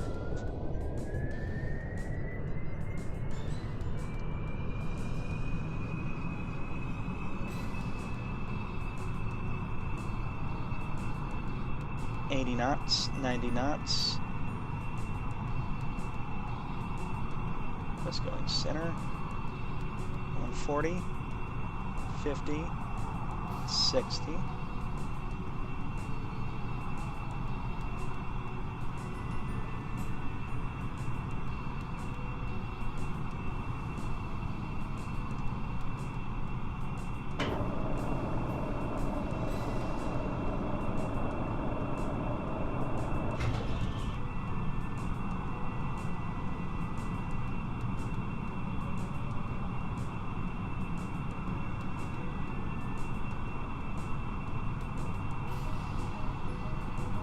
Good power climb so far. Let Jeb hold that for a second. Jeb is not holding that for a second.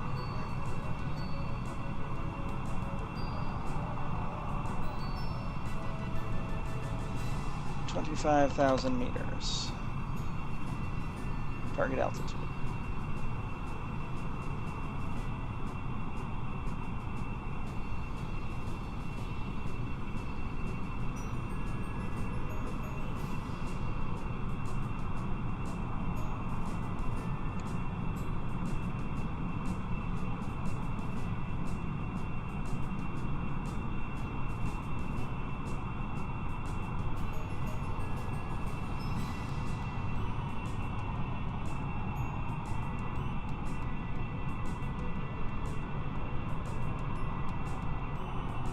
This autopilot is not doing something right.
Adjusting my trim settings.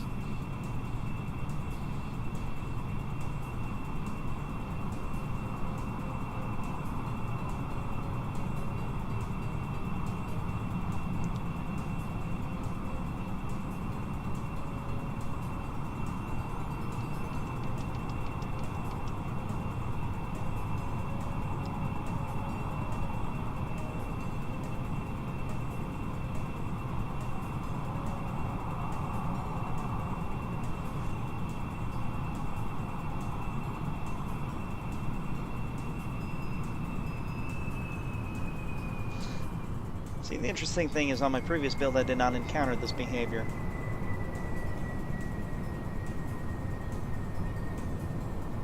May need to adjust my engines more. Actually, that might be it. The engine torque might be off center.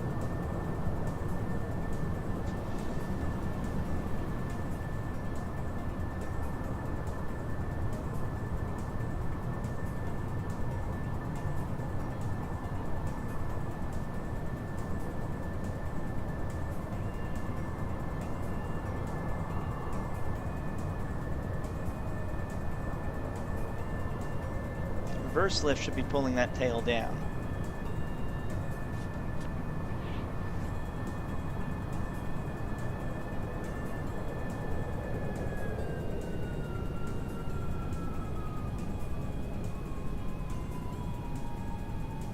Never roll an SR-71 over.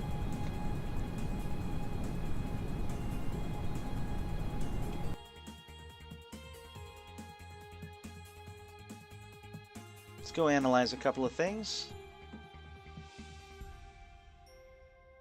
If I can't fix it on the next run, I'll just pull up my other build and we'll fly that. Simply as an example of how well it actually can fly once you tweak out whatever the problem might end up being.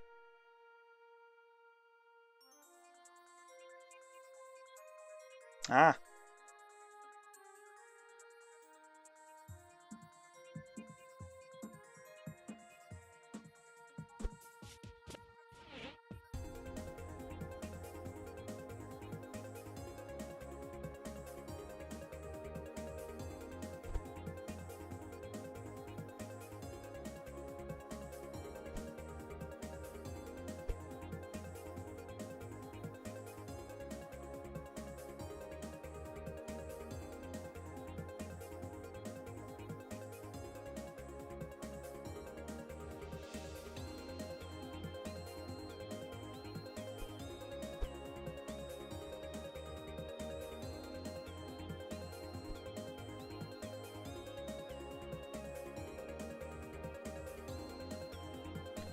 Probably helps.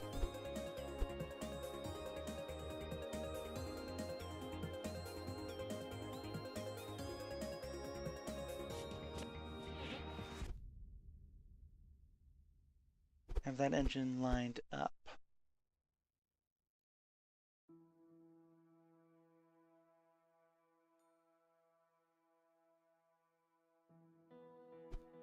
I do apologize if I'm not speaking much when I'm working on the troubleshooting part, but thinking and speaking do not work so well with me in particular.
We're gonna do this particular one, just start straight up with the overlay turned on.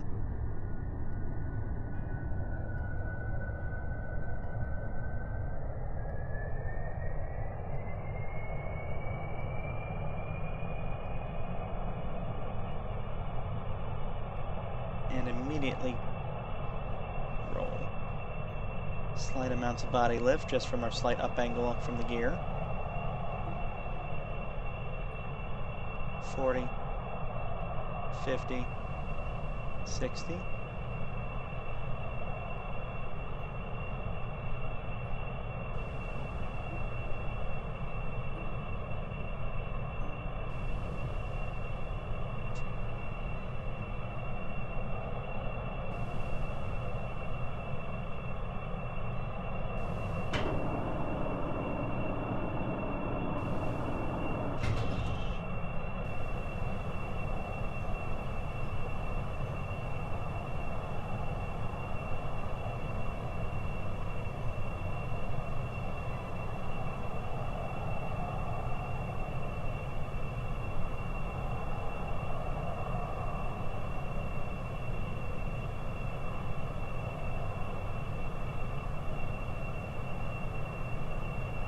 Go ahead and set the, not yaw. Set that roll.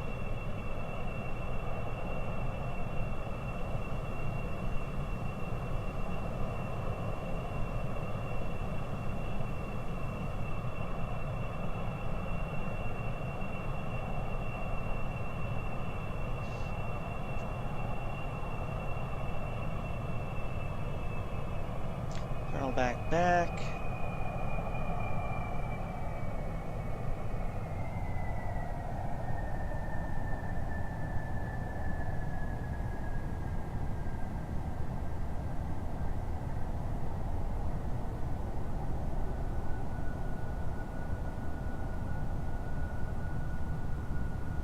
And continue a climb like this.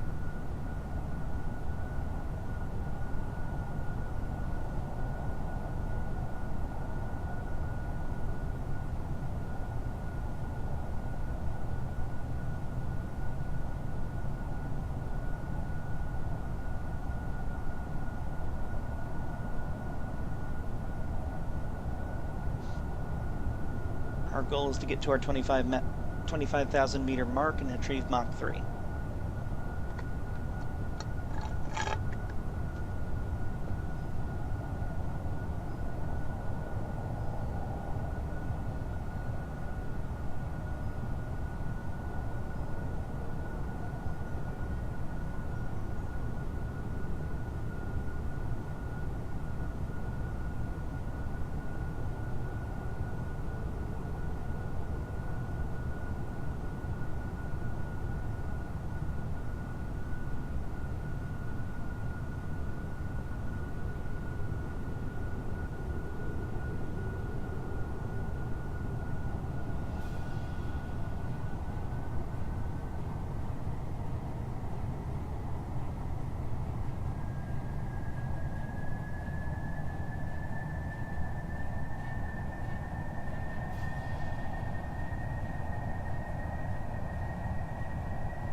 Does seem like it's working out a lot better now.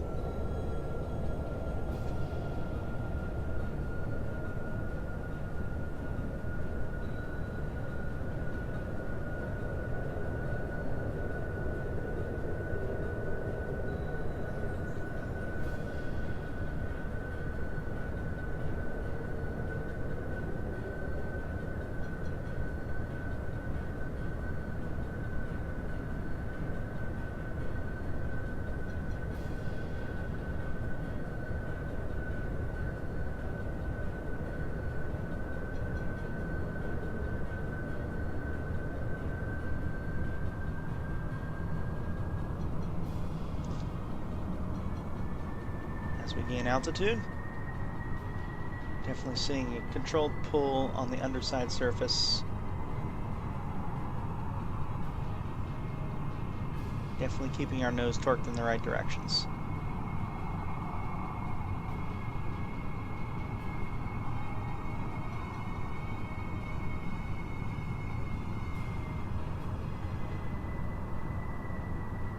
How does that look when we just move our camera center line?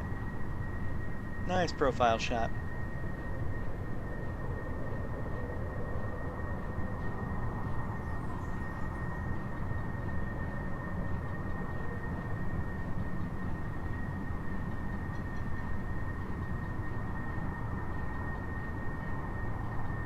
We're operating at about 76% of real time at the moment. We are only about 6 minutes into this flight.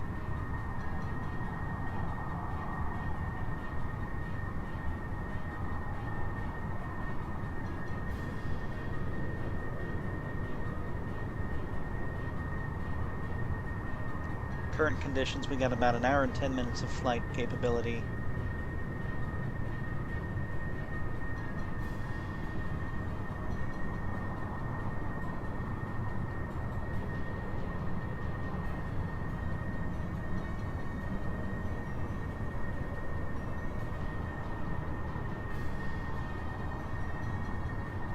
I think it's time we chase the sunset, so we're going to set heading to...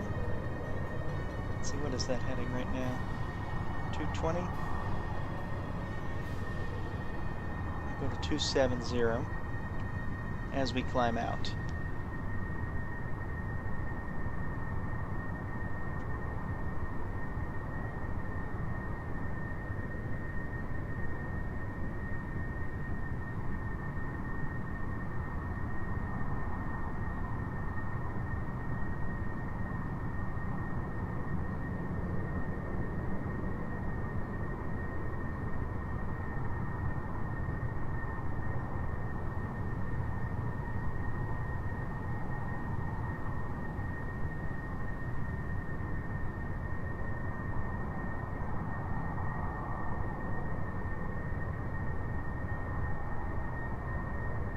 We were slowing down on our equivalent airspeed there for a little bit, but as we pass over the Mach 2 threshold, the proper configuration of the J58 engines, the shot cone starts to move, inlet doors open and close, and it develops power more like a ramjet as it crosses over.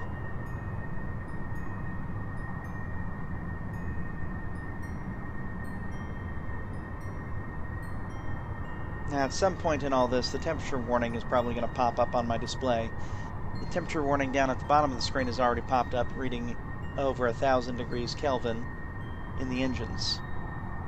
The overheat display on the left side has already popped up, but if I'm flying this at the right speed, altitude, and throttle setting, these should actually never overheat, as they are designed to run hot and long.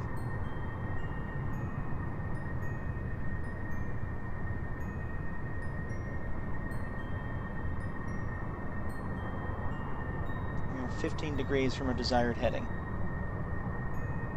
which, as we've traveled, has ticked slightly.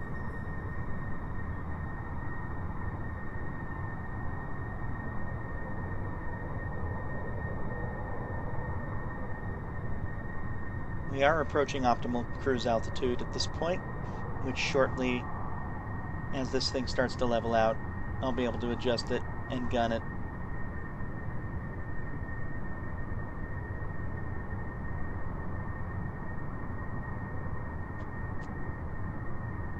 While we're waiting for that, I'm going to go ahead and do equivalent airspeed.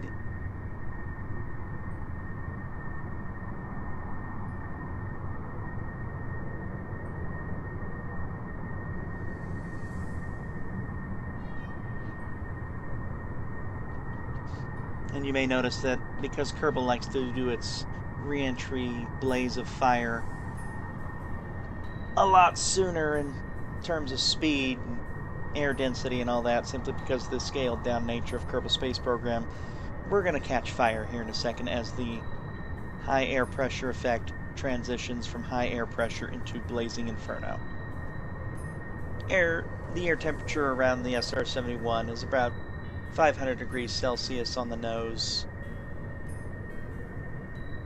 Definitely a hot aircraft, although this is not quite as realistic.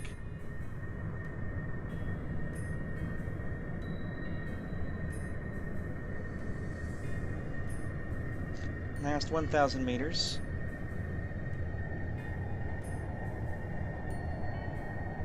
As we level off, I'm going to go ahead and gun the power.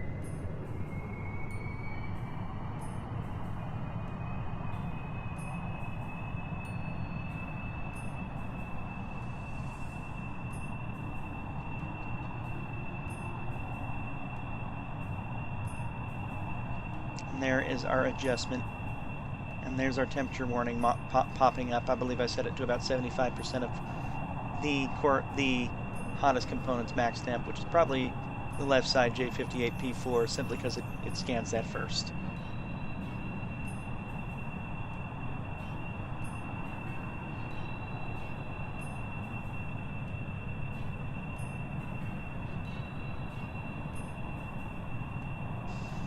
Mach 3.16.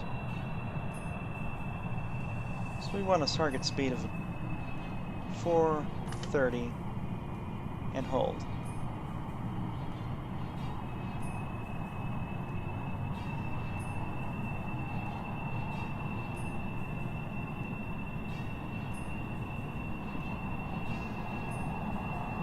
Which is Mach 3.3 more or less. Although it looks like it's going to be stupid about setting its target speed.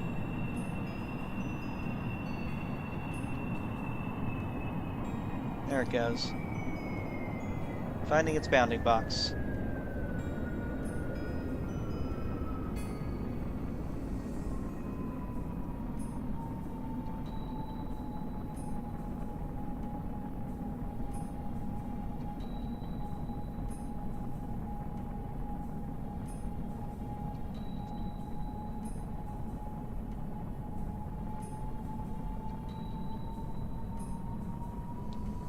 As the autopilot tries to figure out where it's supposed to be, it's going to throttle itself up and down until it finds equilibrium.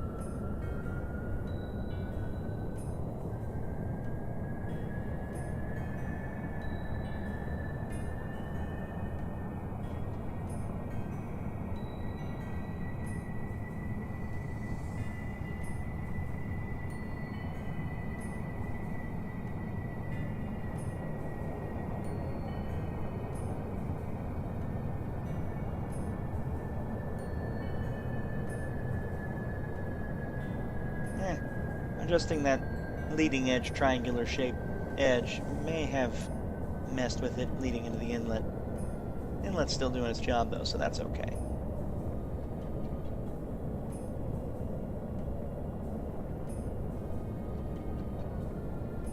Now there's a shot worthy of some pictures.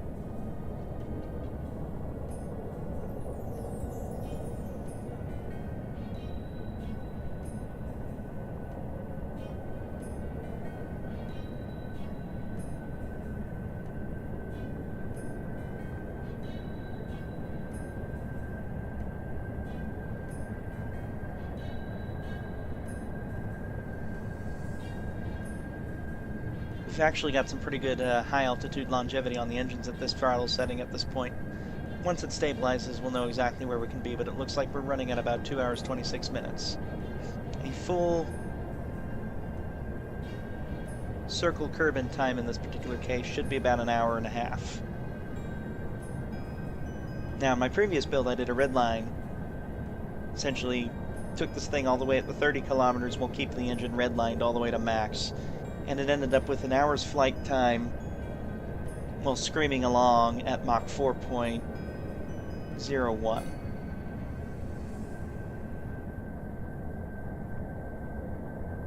Now, initially in that flight, it only wanted to hold Mach 3.9, but as it lost weight in the engine, in the fuel mass, it slowly developed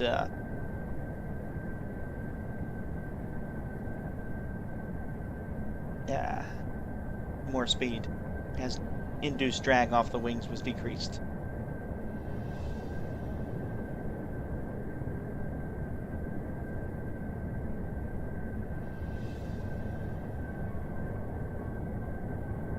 Now, since this thing looks like it's set up as a pretty stable cruise, I'm going to step away from my microphone for a minute.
All right. Looks like we've established a pretty stable cruising altitude at 24,999 at Mach 3.3. Some people may ask, just how far can you go with something like the SR-71?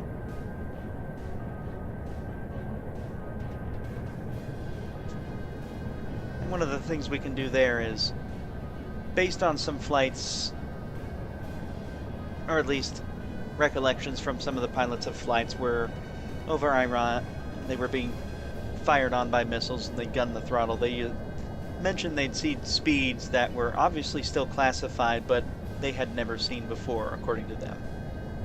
So it's entirely possible that since the hottest point in the SR-71 is usually the J-58 engine's first compressor stage fan,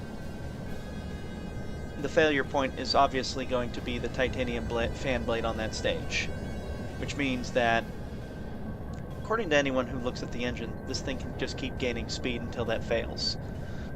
Obviously, we don't have compressor blade failure, but we do have a maximum temperature over here that we can hit on the engine before it goes. And honestly, I've never seen it hit max in my previous build. So we're going to take this thing to 30 kilometers. And we're going to get rid of throttle control and just gun it.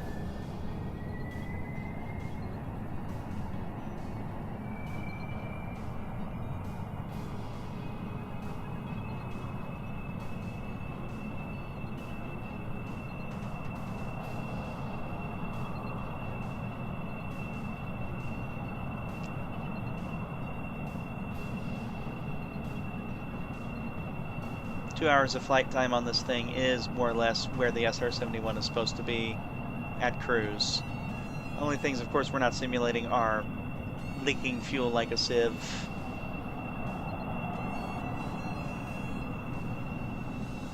and airborne refueling.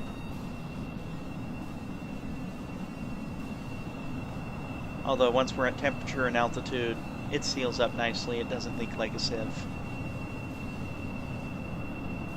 So let's cruise.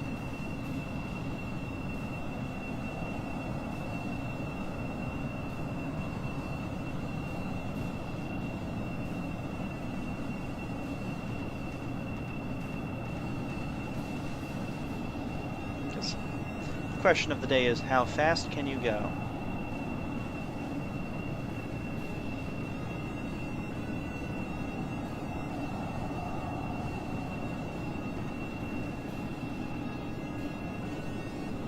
Is more or less what we want to see. We want to see that thing keep getting lift.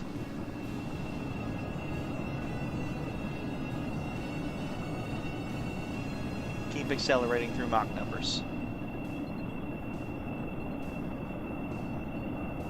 And of course, as we get into even more rarefied atmosphere, our numbers are building up. Although that might not be realistic, simply because the calculation for the temperature gradient and atmospheric density gradients and properties will be different at high altitudes.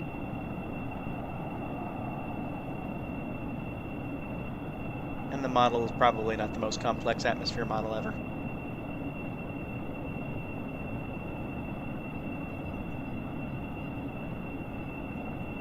And there's the sun.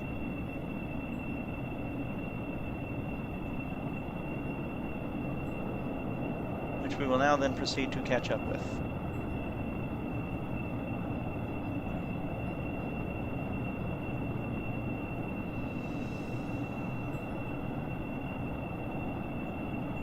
So far our temperatures are stable.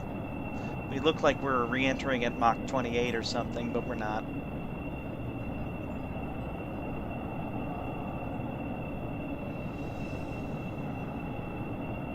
Now we are very clearly chasing the sunset at full speed.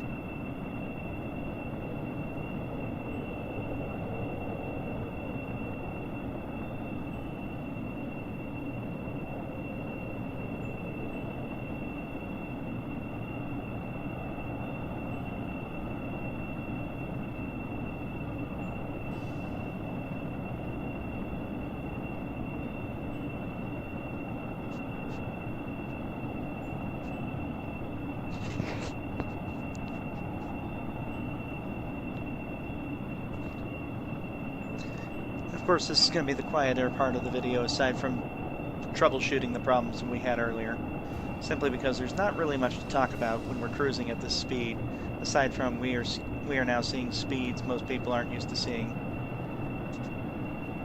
in real aircraft.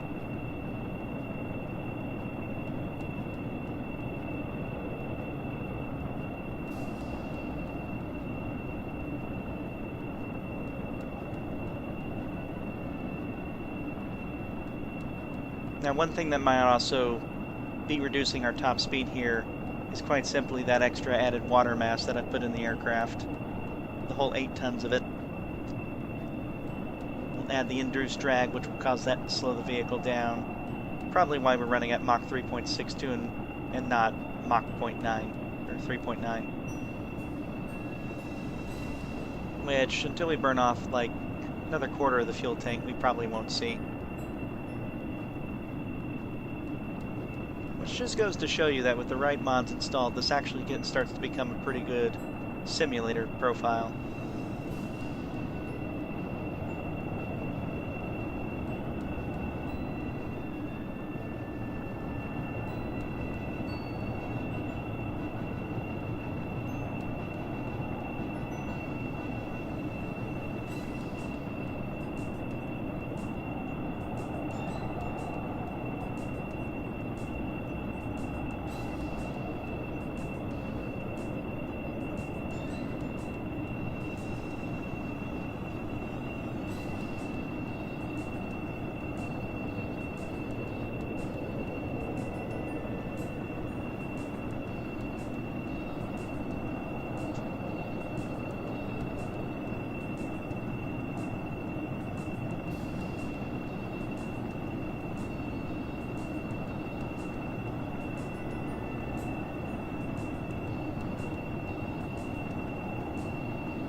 Now this will give us a pretty good idea of what kind of distance we're covering here.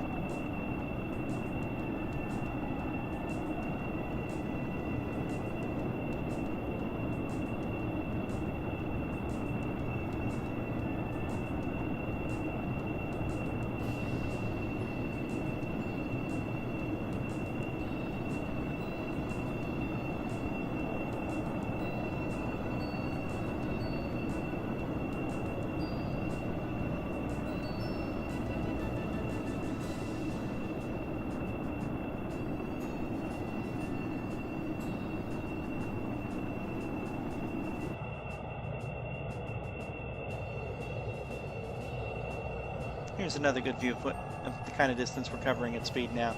We started roughly in here,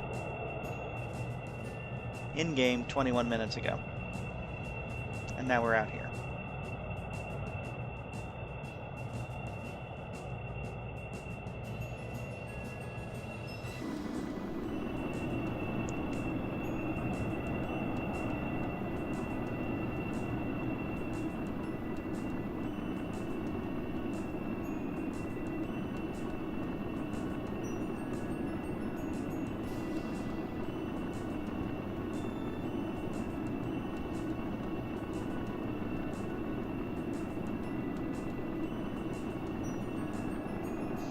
Another nice thing is as we pick up speed, the aircraft slowly flattens out on its angle of attack. The engine thrust is more centered out the back and will fire and will rocket the forward more rapidly.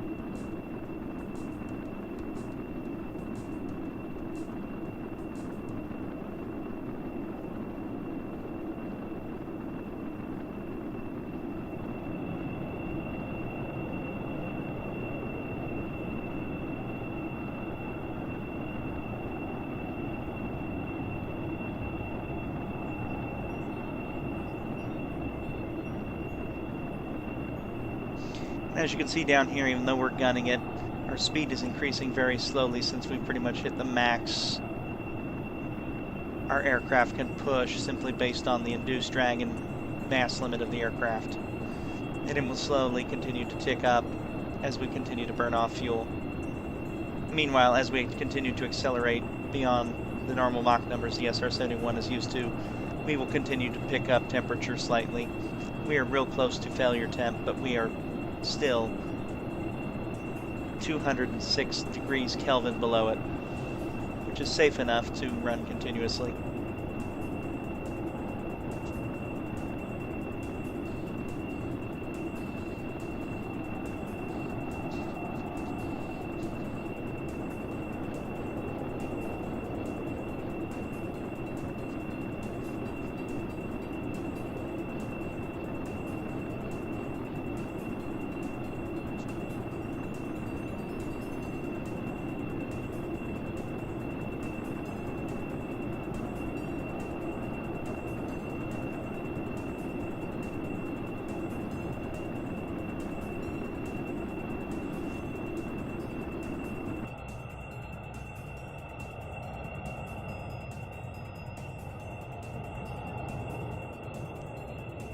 We may want to land somewhere, which may end up being Kerbal Space Center itself. Simply on the graces that it will be sunlight on that side by the time we get around to it.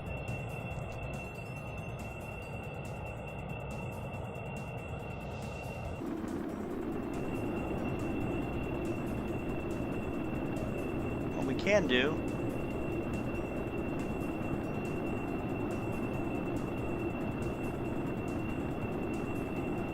is go to 4x warp slowly.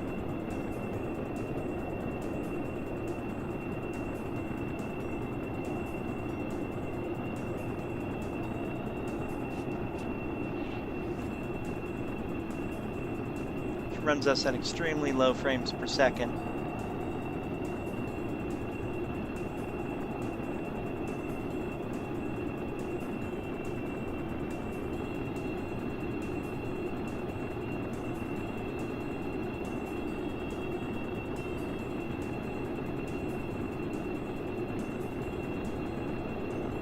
In fact, I think we're still running at absolutely atrocious frames per second right now.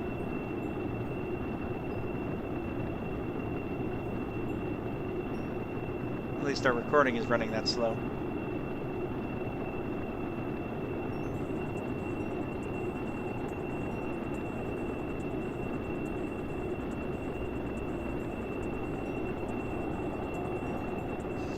KSC-27.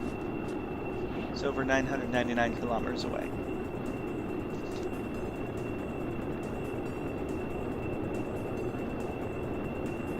Go ahead and put this thing back up and in atmosphere time warp. Running at 4x time.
As you can see with this time warp, temperature's gone up to 1,822 Kelvin.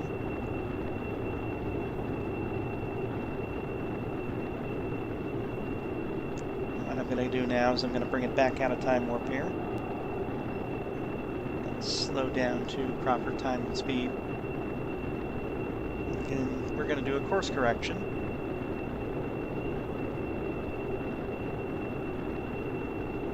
We want bearing 262 to target.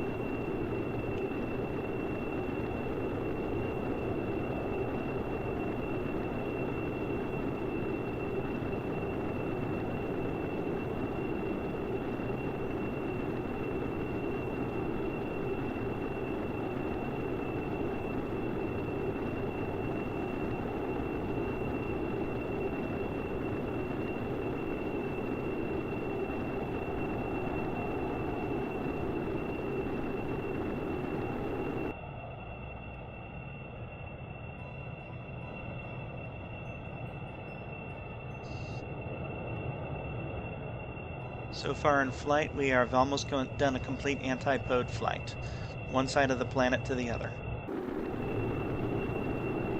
Not too hard once you're doing things right.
Still maintaining altitude.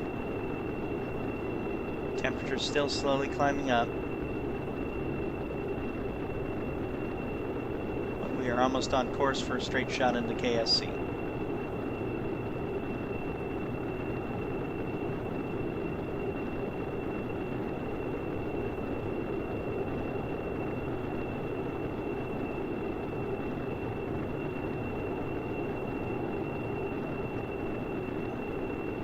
Start bringing that time warp up.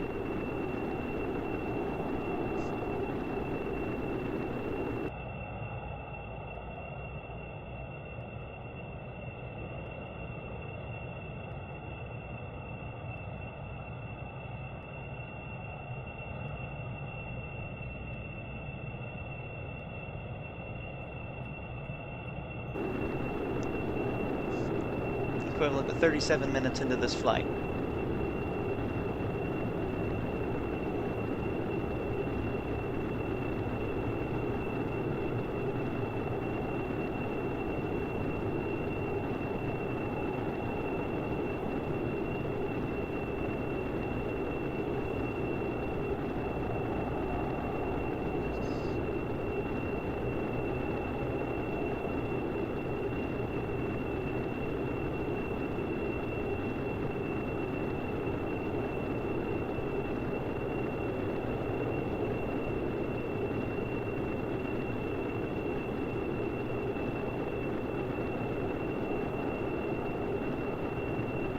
Within 900 kilometers of the location.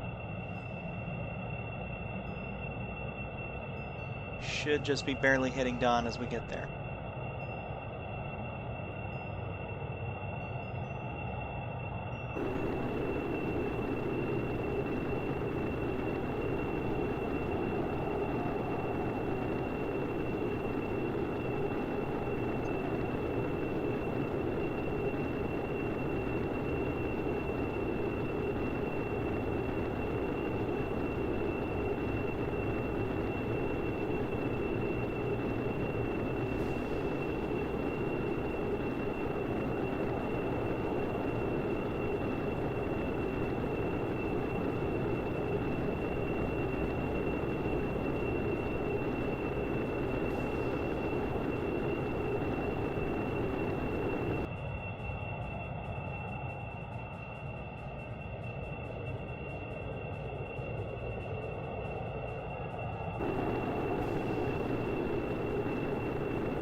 Hilariously enough, at 4x, this would be like flying at Mach 12, and this really would be glowing like this at Mach 12.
Up to Mach 3.9 as we consume more and more fuel.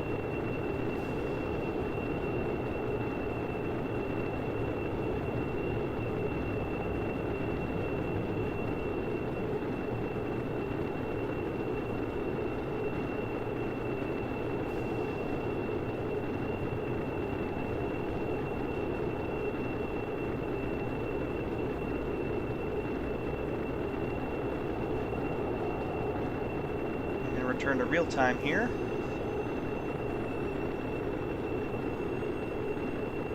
Because shortly I want to begin a descent.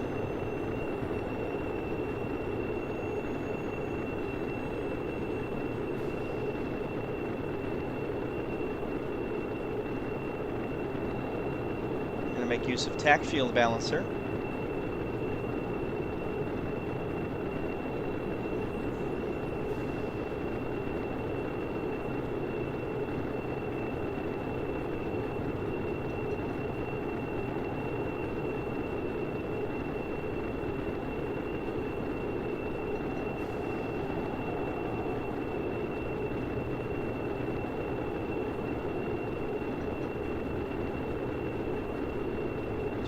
Kilometers.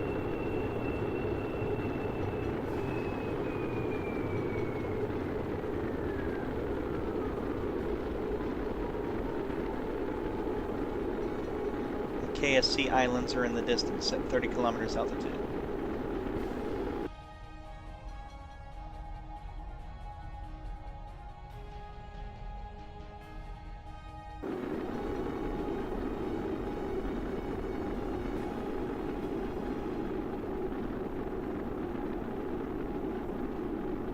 We're going to descend to 20,000.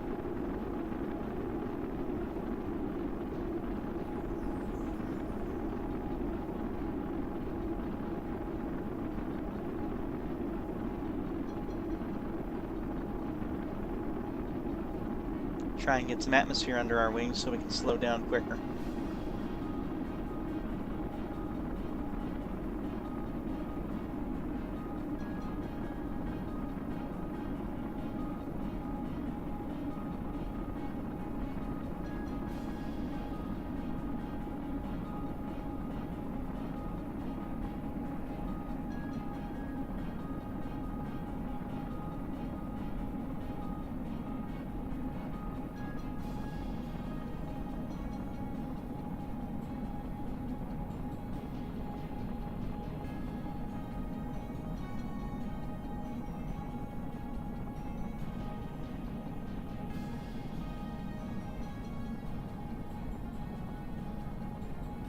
That's just me playing with a couple of components here while we're waiting.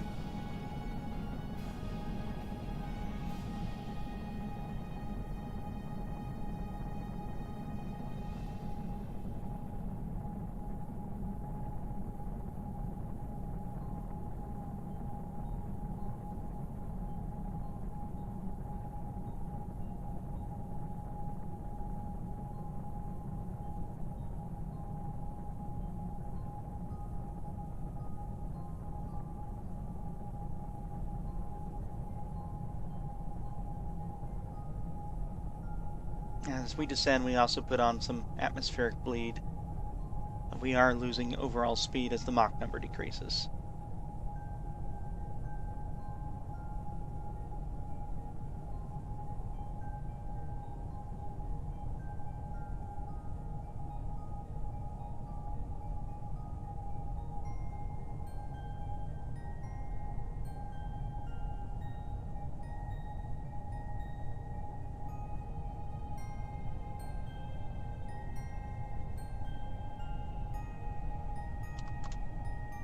Change our descent profile.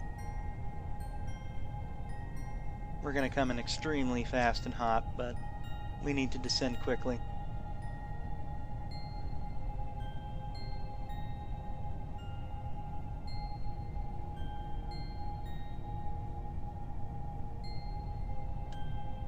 Do a target make of minus 20 degrees.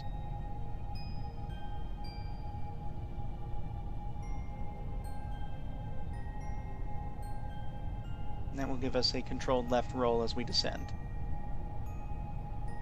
This will both help bleed off airspeed and correct for the fact that there's no point in denying it, we are overshooting.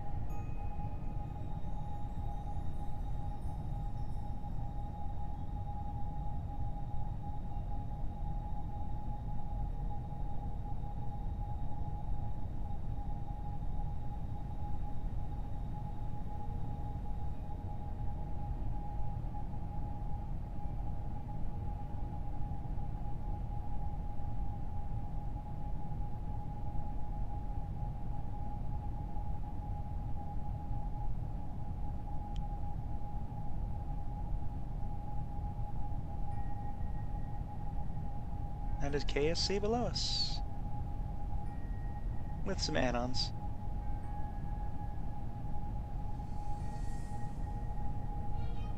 Courtesy of Kerbal Constructs.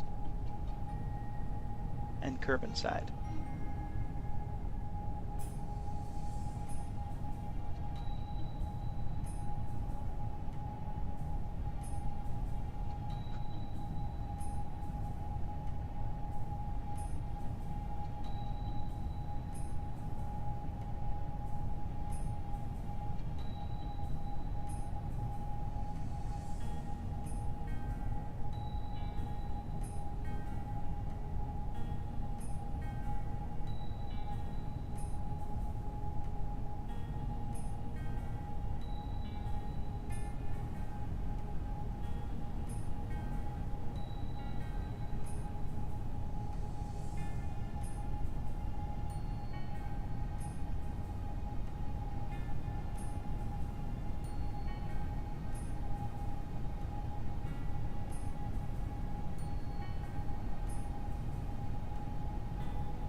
Around to due south,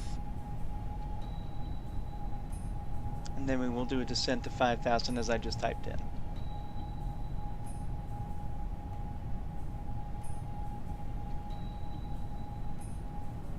As you can see, we put quite a bit of distance on at even Mach 2, but as we descend down, we start losing energy, we drop off on our Mach numbers.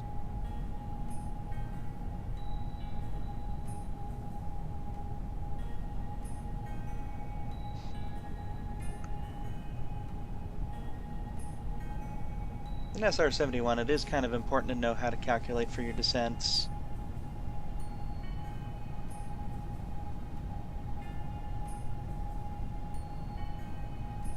As you can obviously see, this extremely long descent takes forever and puts you way off course if you don't have it right. I should have probably started descent at more like 400 or 500 kilometers.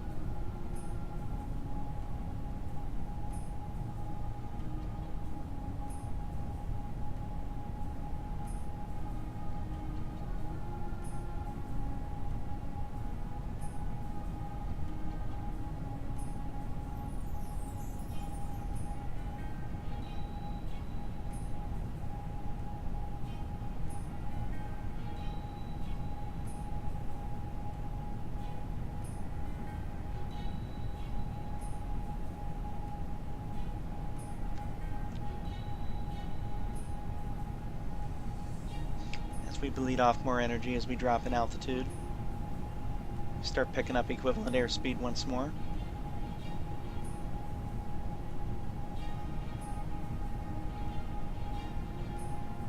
This does not mean I'm going faster. On the contrary, I'm actually slowing down. It's just the atmosphere is getting more dense. And as the atmosphere gets more dense as we descend, the equivalent in the airspeed continues to climb.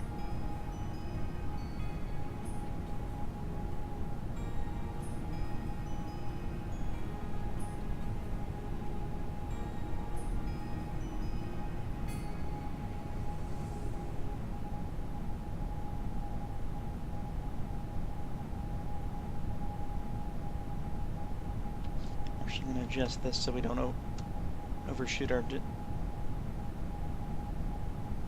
top available speeds.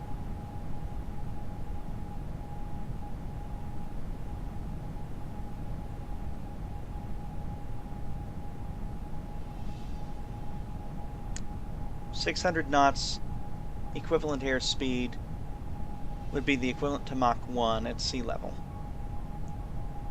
So we know that if we're at Mach 1.06, we will be doing in excess of 600 knots once we get down to the surface.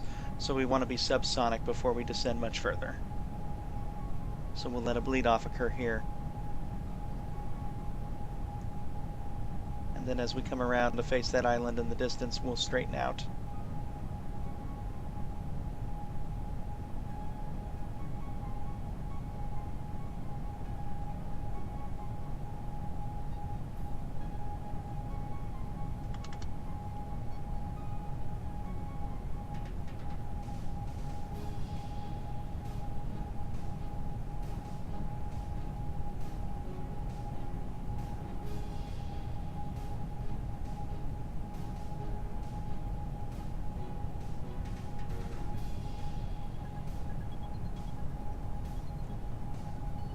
Let it nose into a descent.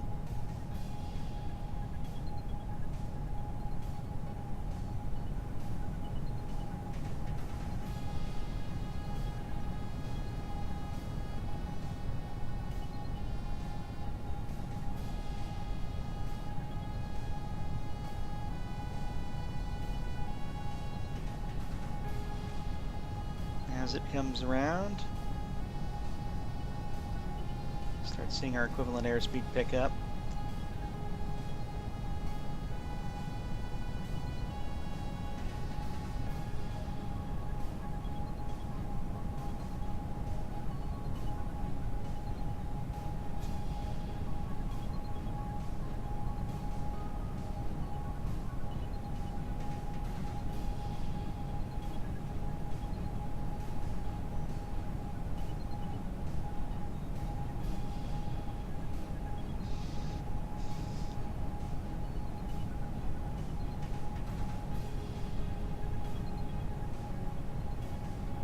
And then as we hit 5,000 meters, it eases off.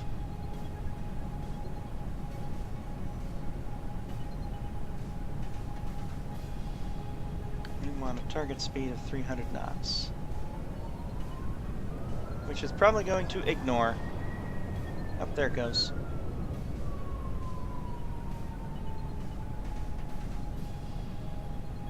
I've had issues with this autopilot where I'll set a value, and if it's been tweaked for some reason, it'll just max throttle and sit there.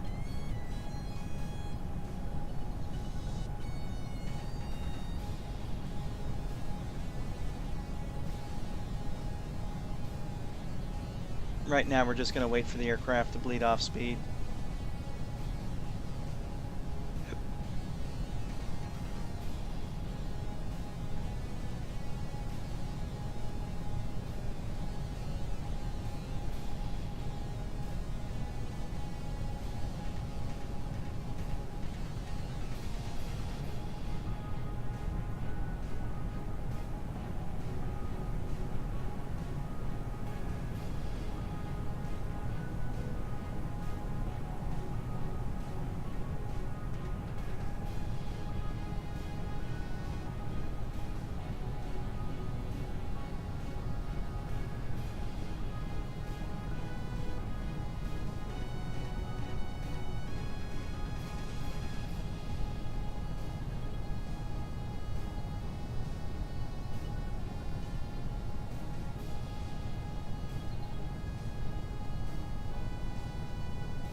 That is a new feature I have not been made aware of, but I am liking it. So we're going to do a fuel dump on the 3 used tanks.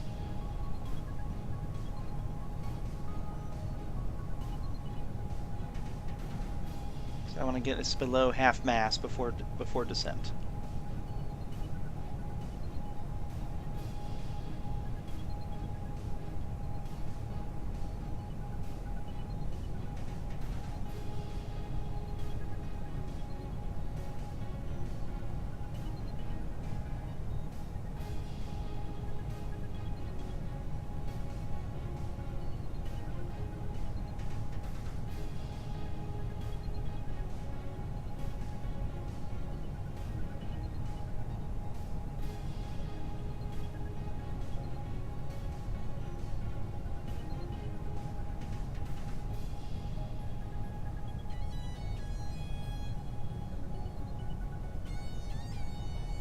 Now that we've lightened the SR-71 considerably by dumping 3 of the tanks. Stop.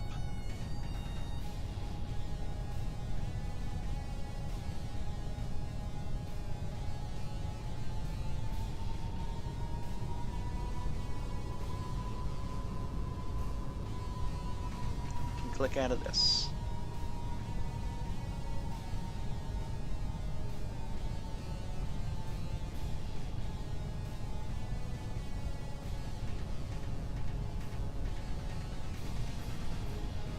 Reduce target speed to 250 knots, which this thing seems to think going to full power first is important.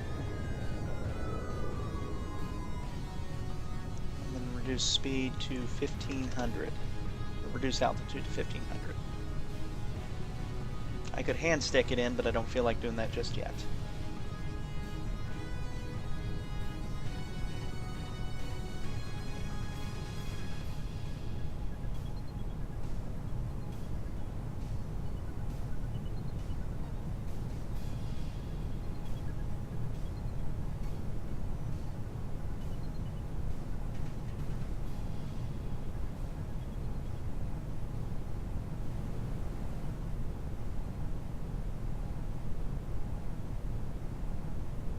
At this point, we actually have picked up speed.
Landing position right there.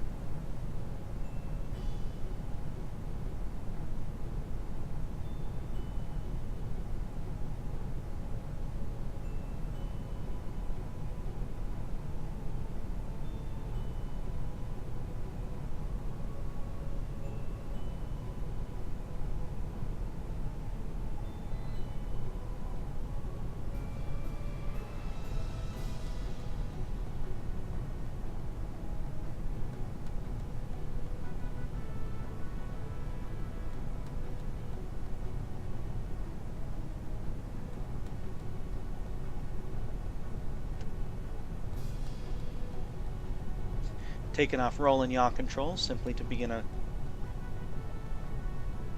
solid bank. Although we are still going a little on the fast side here.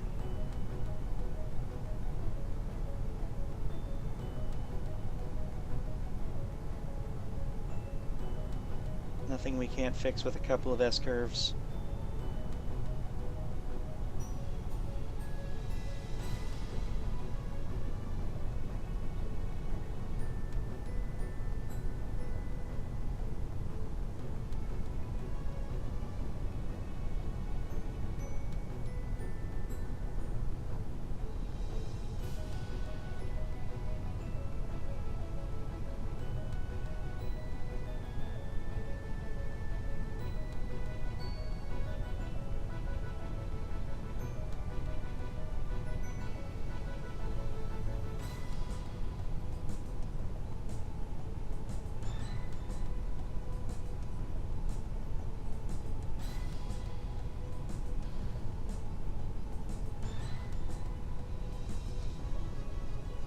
I think I'm going to take it in stick now.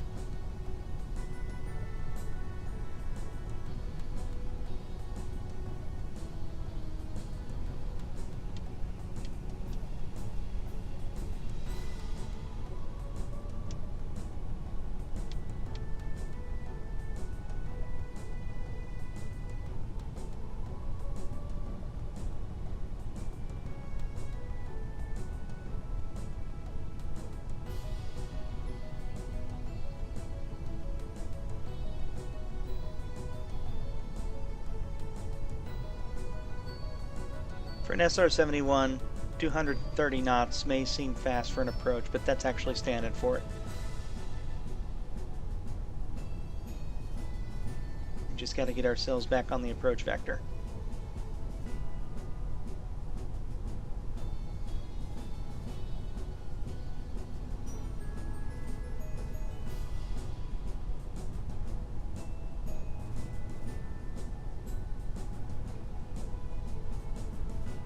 Now, my completed model from my previous build, I installed a pair of spoiler systems simply to slow it down. Some air brakes are nice when you're going 240 plus knots.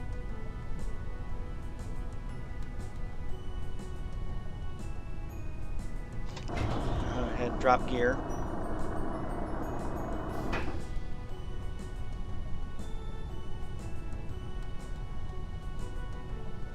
This runway is actually a little shorter than what you want for an SR-71.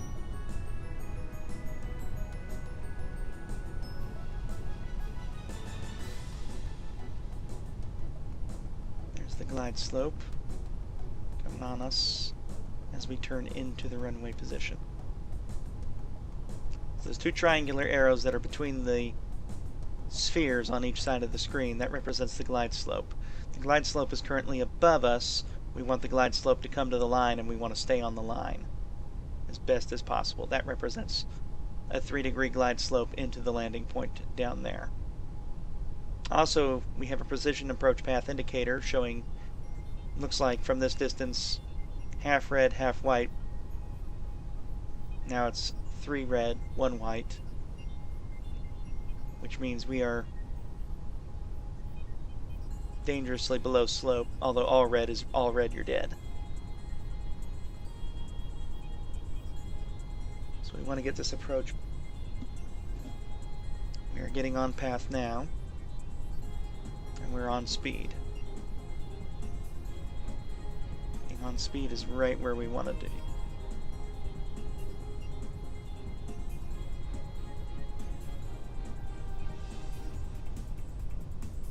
Added just a hair of power to get my velocity vector on mark. Middle marker.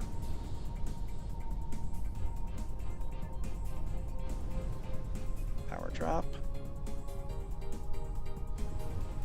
Nose up.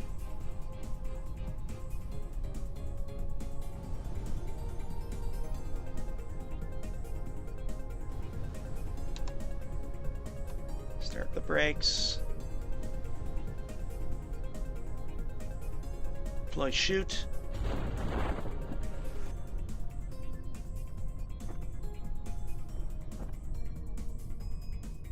How big is that monster? No clue. We are at a full stop landing.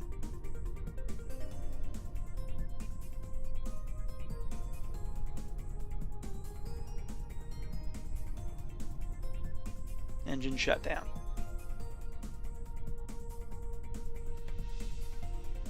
That was a surprisingly smooth landing for that. It didn't fight me too much.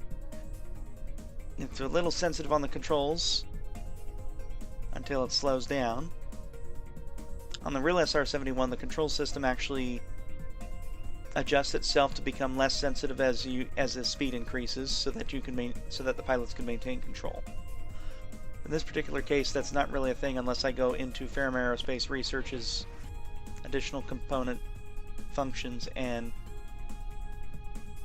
I believe it is this guy here.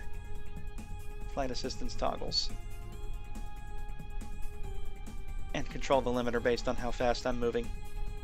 I've never really messed with it. I've more relied on directly getting these control surfaces to do what I want, rather than that. Either way, it works out nicely. So, I'm Admiral Tigerclaw, and this has been How to Build an SR-71. I understand it's a long flight, or video, but if you've gotten this far, more power to you.